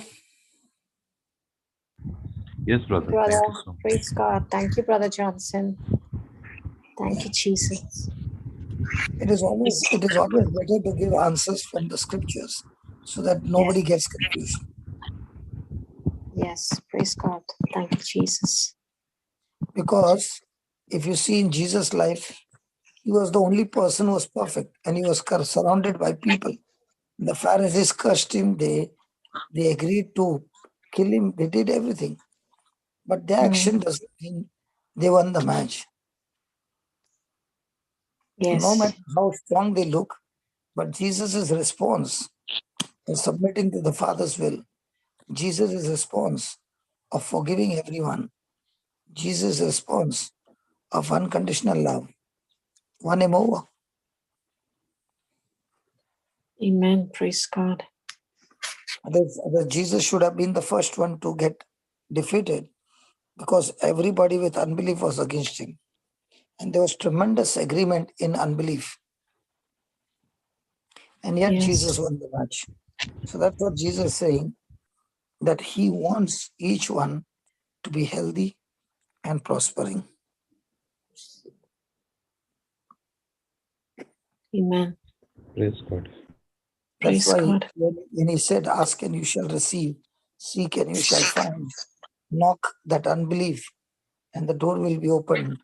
And after that, Jesus spoke this, if you then, being evil, that is Matthew 7:11, know how to give good gifts unto your children, how much more shall your Father, which is in heaven, give good things to them that ask him. And what is that? The Holy Spirit. Wow. Praise God. You can read that from Matthew 7. If you then, being evil, know how to give good gifts unto your children, how much more shall your Father, which is in heaven, give good things to them that ask him. Amen. Praise God. Yeah, there's a lady who has come.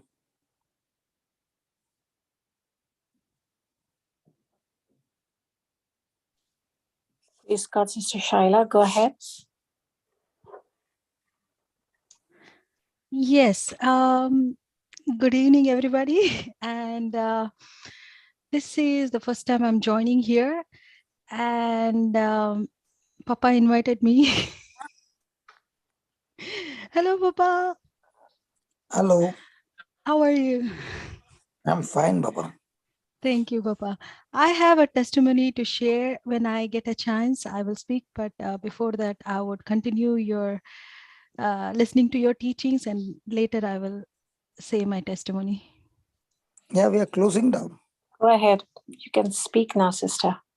Is it? Is it a right Yes. time to speak? Okay. Yes, it is. I have all. You know what blunder I did? I sent her an invitation without the passcode. It was only when the meeting was over that I began to see, and I saw a message. Till then, I did not see a message. So that means you can imagine I kept her waiting for 1.5 hours.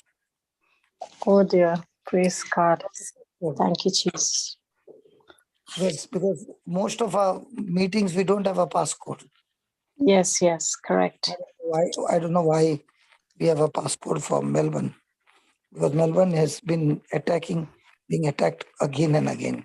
It doesn't matter if people come in, they'll go back changed. Yes, correct. Amen. Praise God. Should talk to them that remove the passcode. Okay, brother. Praise God. Thank you, Jesus. Yeah, go ahead. Go ahead, sister. Yes, my son was born on November 26, 2012, and he was born in Bangalore in India. And when he was born, there was no heartbeat, nothing. All his organs were failure. He was almost like stillborn. It was 39 weeks, but still his condition was horrible.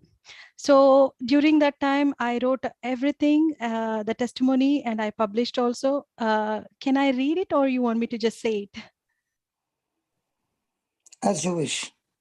Okay, I'll just read it so that it will get over soon, because since you guys are ending. Okay, my son battled a lot for his life for long days in NICU at hospital at Malati Manipal Hospital at Bangalore. And every medical report was normal regarding me and the baby. His name is Oliver Emmanuel, till the end.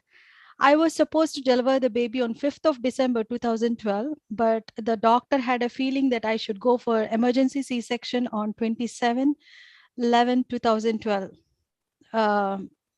Then I had a huge belly. Everybody was thinking that I had a twins, but I didn't have twins. And it was very difficult to carry myself and walk and do any kind of work. And on 26th of November in 2012 at 12 p.m., doctor told me to do a final scan before C-section. When I did that, doctor told me to go immediately to the emergency C-section. So we went immediately, and my son was delivered at 4:15 p.m. Indian time by emergency C-section. And the birth of my son was very traumatic. His condition was highly critical, and doctors did not have no hope. He had flaccid apnoea with no heart or respiratory efforts at birth. He was resuscitated in the form of intubation, bag and tube ventilation, and cardiac compression. His birth weight was almost 5 kg, and he was 26 inches long. He had a respiratory distress. His lungs was very small with minimal inflate rates. He was diagnosed with cardiomyopathy, with pulmonary hypertension, with PDA and tricuspid regeneration and hypertension. So many bilirubin anemia, jaundice, negative staphylococcus sepsis, multiple skin abscess, everything. And he was unable to drink the milk also. Every organ in his body was failure. He had a brain hemorrhage also. Nothing in his body is working. Totally, he was having an issue. And it was very shock because I was in different hospital, he was in different hospital. And I knew that God, my Lord and Savior, was in control of my son's life. God was with my son because even before he was born, 3 years before, I vowed to God, if I have a boy child, I will dedicate him and I will keep his name Emmanuel, like that. But his name is Oliver Emmanuel now. And his life had a purpose. And I was assured by God, in my sorrow, nothing will happen to my baby. Day and night, I meditated healing scriptures. And I had a ministry since from 2006, and I never knew Brother Johnson. I came to know Brother Johnson just a month ago. Accidentally, I came across his channel in Facebook. And since from then, I started watching his teachings, and it's really every day I am addicted to his teachings as well. And continuing here, day and night, I prayed, meditated God's word, and pleaded the blood of Jesus Christ upon my child to heal him completely. And you know, God works in a mysterious ways, and he is a miracle worker. The doctors still can't explain why my son suffered so much for 1.5 months to 3 months, complete 3 months he suffered. He had a hypercalcemia, which is like a calcium, like a calcium stones on his body, like a wounds like his body. And he had kidney stones, gallstones, everything in the world. He has got so many issues, and many babies are dying in the NICU. And I am scared. At the same time, I was praying continuously. God has a purpose in his life. I was confessing so many scriptures upon him. And then one of the Hindu doctor said, even if he's alive, he's going to be vegetable for his entire life. It's better, like, better you just take the life as it comes. He may not survive. If he survives, he's going to be vegetable, like that, he said. But there was one doctor, a Brahmin doctor by name Dr. Krishnan. He's a very good neonatologist and pediatrician. But even though he was a Brahmin, he was saying, believe in God, like that. And of course, I do believe in God.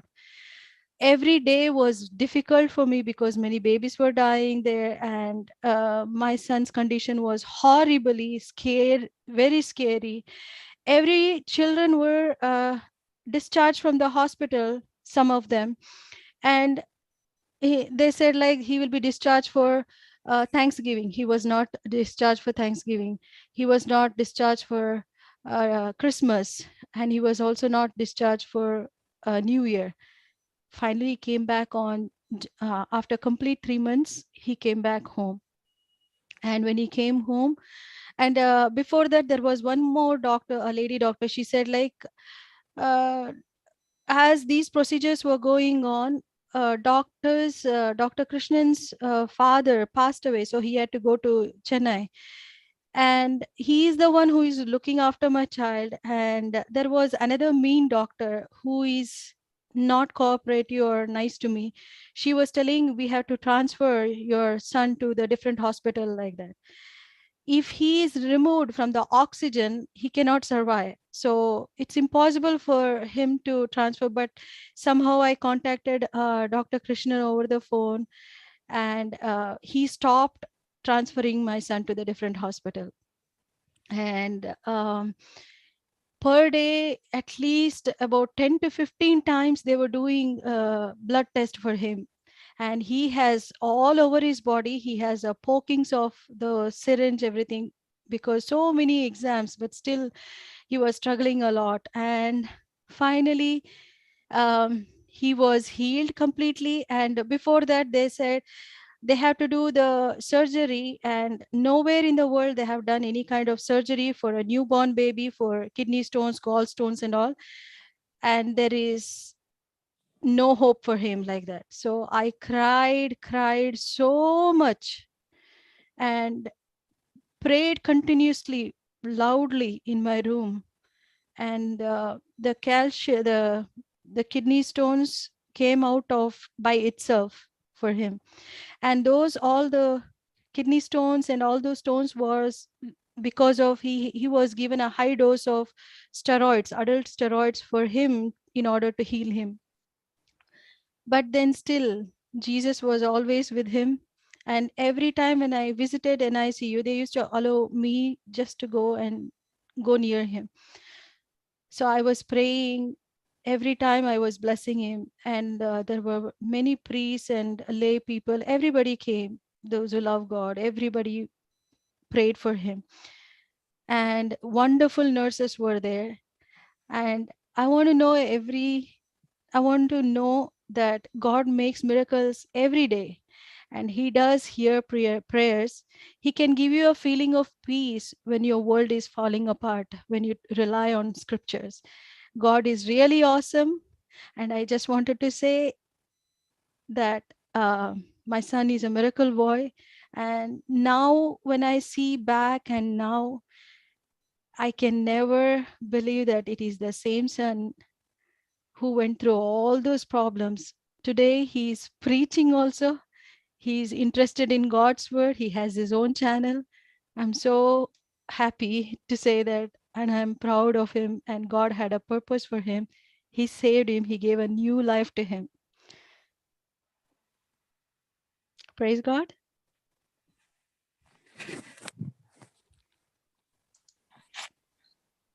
Praise God. Thank you, Jesus. Thank you, Jesus. Praise God. Thank you, Jesus. Beautiful testimony. Thank you, Jesus.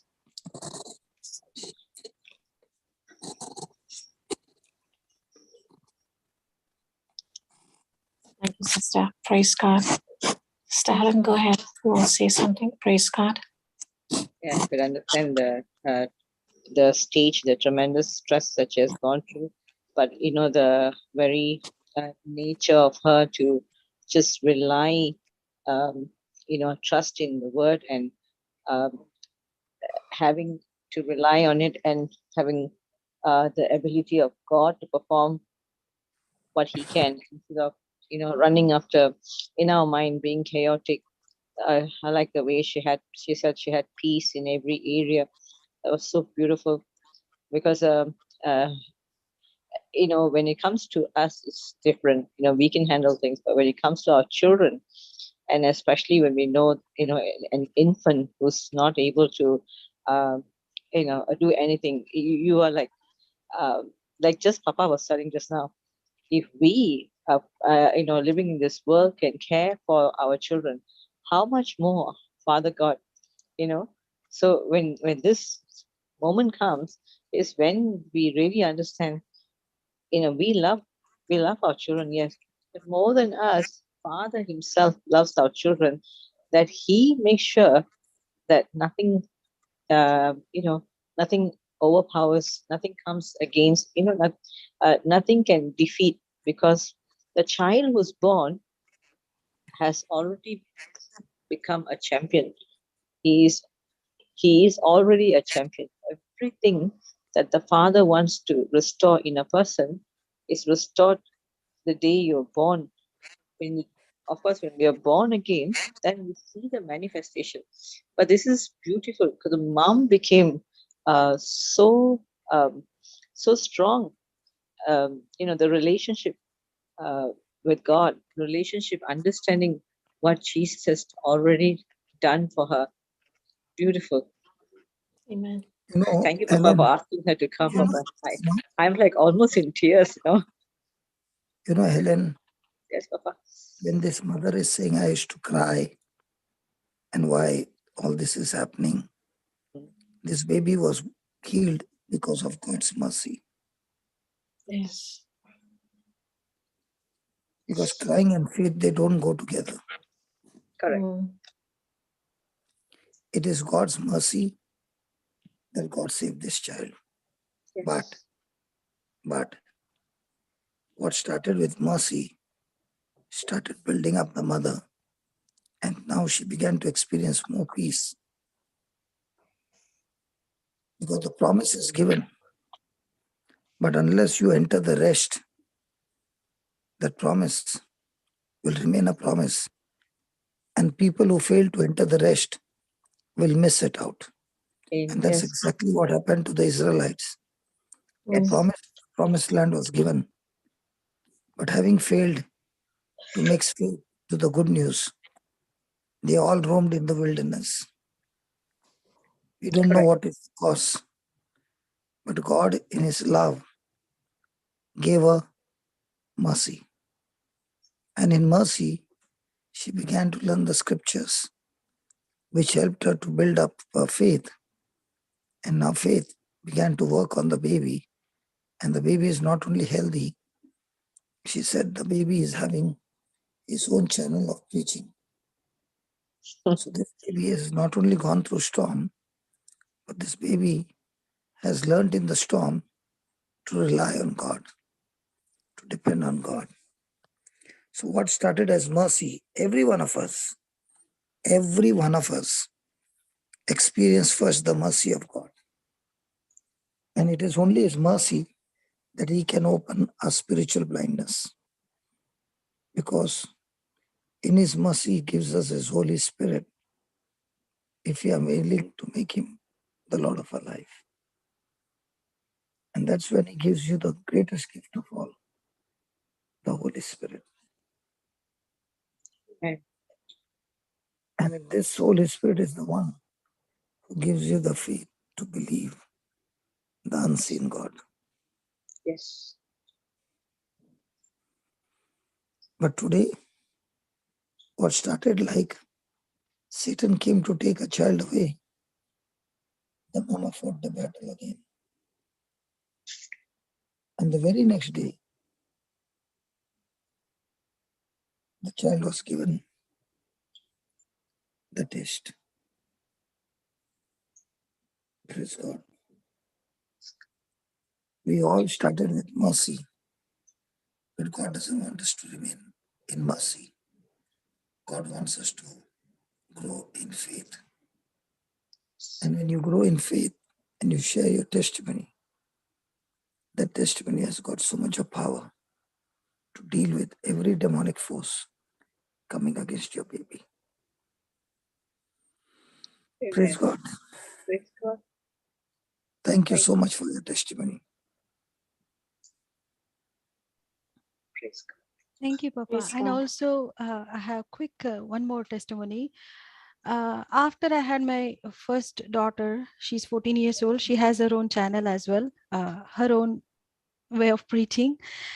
And I used to eat a lot of sugar during her pregnancy. Too much sugar I used to eat. And then later the doctor said that I have a cavity, they have to do a root canal for me like that. And I am very scared about dentist. So I went to 3 dentists to get a different opinion. All of them said with the pictures, with the x-rays, that I need to do the root canal like that. I was very scared and I prayed to God and went to another 4th one after a week. And the 4th one said, there is nothing wrong in your teeth. You don't need a root canal or anything. You just have to use the sensitivity toothpaste. I used it for 1 month. Then afterwards, it's completely, I don't have any issues. Praise God. Praise God. I have so many miracles in my life. I have so many testimonies in my life. So just as Thomas was saying, the more you follow the instructions, becomes a time when you don't have miracles in your life, but you become miracle for others in their life. Because now you are not only blessed, now your journey of being a blessing to others begins. Amen. Praise God. Okay, then we'll close down, Baba. What's the time? I think 3:30 plus. 17. Yes. 5:20 in Florida. 6:17 a.m. in Malaysia. Okay. What's your time, Papa? 2:17 in the afternoon in San In the Francisco. Wow. 2:17 here So in we Dubai. both have different timings. Yeah. So Oh, you Dubai see, and California, 12 hours. so you see, every day when you all are awake, I'm sitting the whole night and preaching the word. Actually, every day I fall asleep. I and my kids fall asleep by listening to your words, teachings. One after the other, I keep playing it till morning. So this is a good testimony. If people don't get sleep, tell them to hear my teaching. It will give you good sleep. Good compliments. But the good news is, it will not be a normal sleep. It will be a supernatural sleep. And just as God put Adam to sleep and created Eve, in the same way, this word of God will create amazing things in your life as you go to sleep with the scriptures. Yes, brother. First, when I saw you, Papa, in the Facebook, I thought like, he is calling all the other persons to come and do the healings. Why can't he do like that? Now I understood after listening to all of your teachings. Everyone has got that power. Amen. Thank you, Jesus. You misunderstood that I don't have the power and I'm making everybody do it. Huh? First, I thought like that. Oh. Praise This happened God. in Madurai. I was in a church and I told the team members to go and pray for the lumps. And the lumps started getting healed. I started praying, telling the people in the congregation, the team members to open deaf ears. They got healed. Then after the service got over, everybody was standing in the queue for laying of hands. Can you believe? Not one of them came in my queue. Well, they all misunderstood that he is giving instructions, but he himself doesn't have the power to heal. First, I thought that. Sorry about that. No, this happened in Madurai, in the church. So I now remember. And I was so happy that when I get happy when I see others doing what I'm supposed to do. And I watched day before yesterday, Papa. I don't know. I think I forgot I think his name was Valery, elderly guy. Okay. Or Vincent, somebody. Oh, elderly guy. Something happened to him. Everybody started praying in tongues. Yeah. Vincent. Vincent, okay. Manifested. Everybody were panicking. I got scared when I was watching what happened to him. He got a seizure or something like that. What did I say? Yeah. You said that there is nothing wrong in you. There's nothing wrong, you said. You And praise and thank you. I did not panic, neither did I pray over him. I only said, nothing is wrong with you. He received that word and gave me such a broad smile. Yeah, Yes. it was so quick that he came back within a Yeah, minute. because I refuse to look at the physical evidence. Amen. You're awesome. Really, you're awesome. You're such a blessing to many people in this world, Papa. Yes, brother. You learn the system. Agree with you, Sister Shaila. You will be doing the same thing. Amen. Thank you, Jesus. You're cooking nice dosa. So if I take a recipe from you and I go home and do the same dosa, might be it's not 100% right, but at least 80-85% I can get. By the time I've done 10 times, my dosa also is looking just like yours. Mm. Praise God. That's how it works.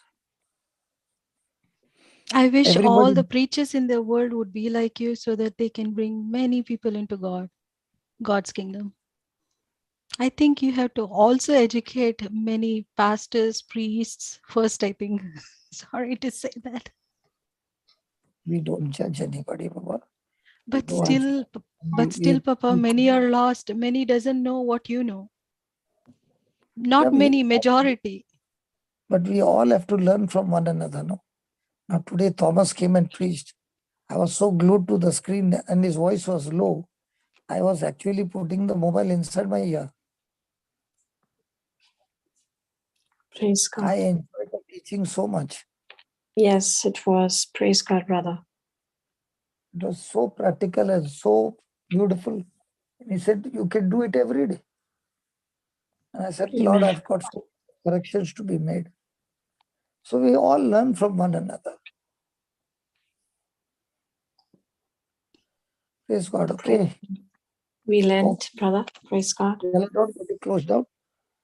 Yeah. Sister Shaila, can you say a closing prayer for us? Praise God. Yeah.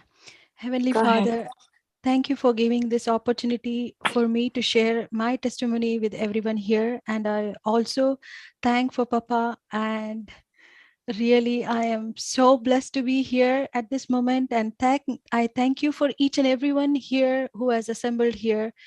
And I praise God for every blessings you have given and showered upon all of us, and showing that the Holy Spirit is working in us and help us to influence our life on others so that we all work and bring the people to the kingdom of God.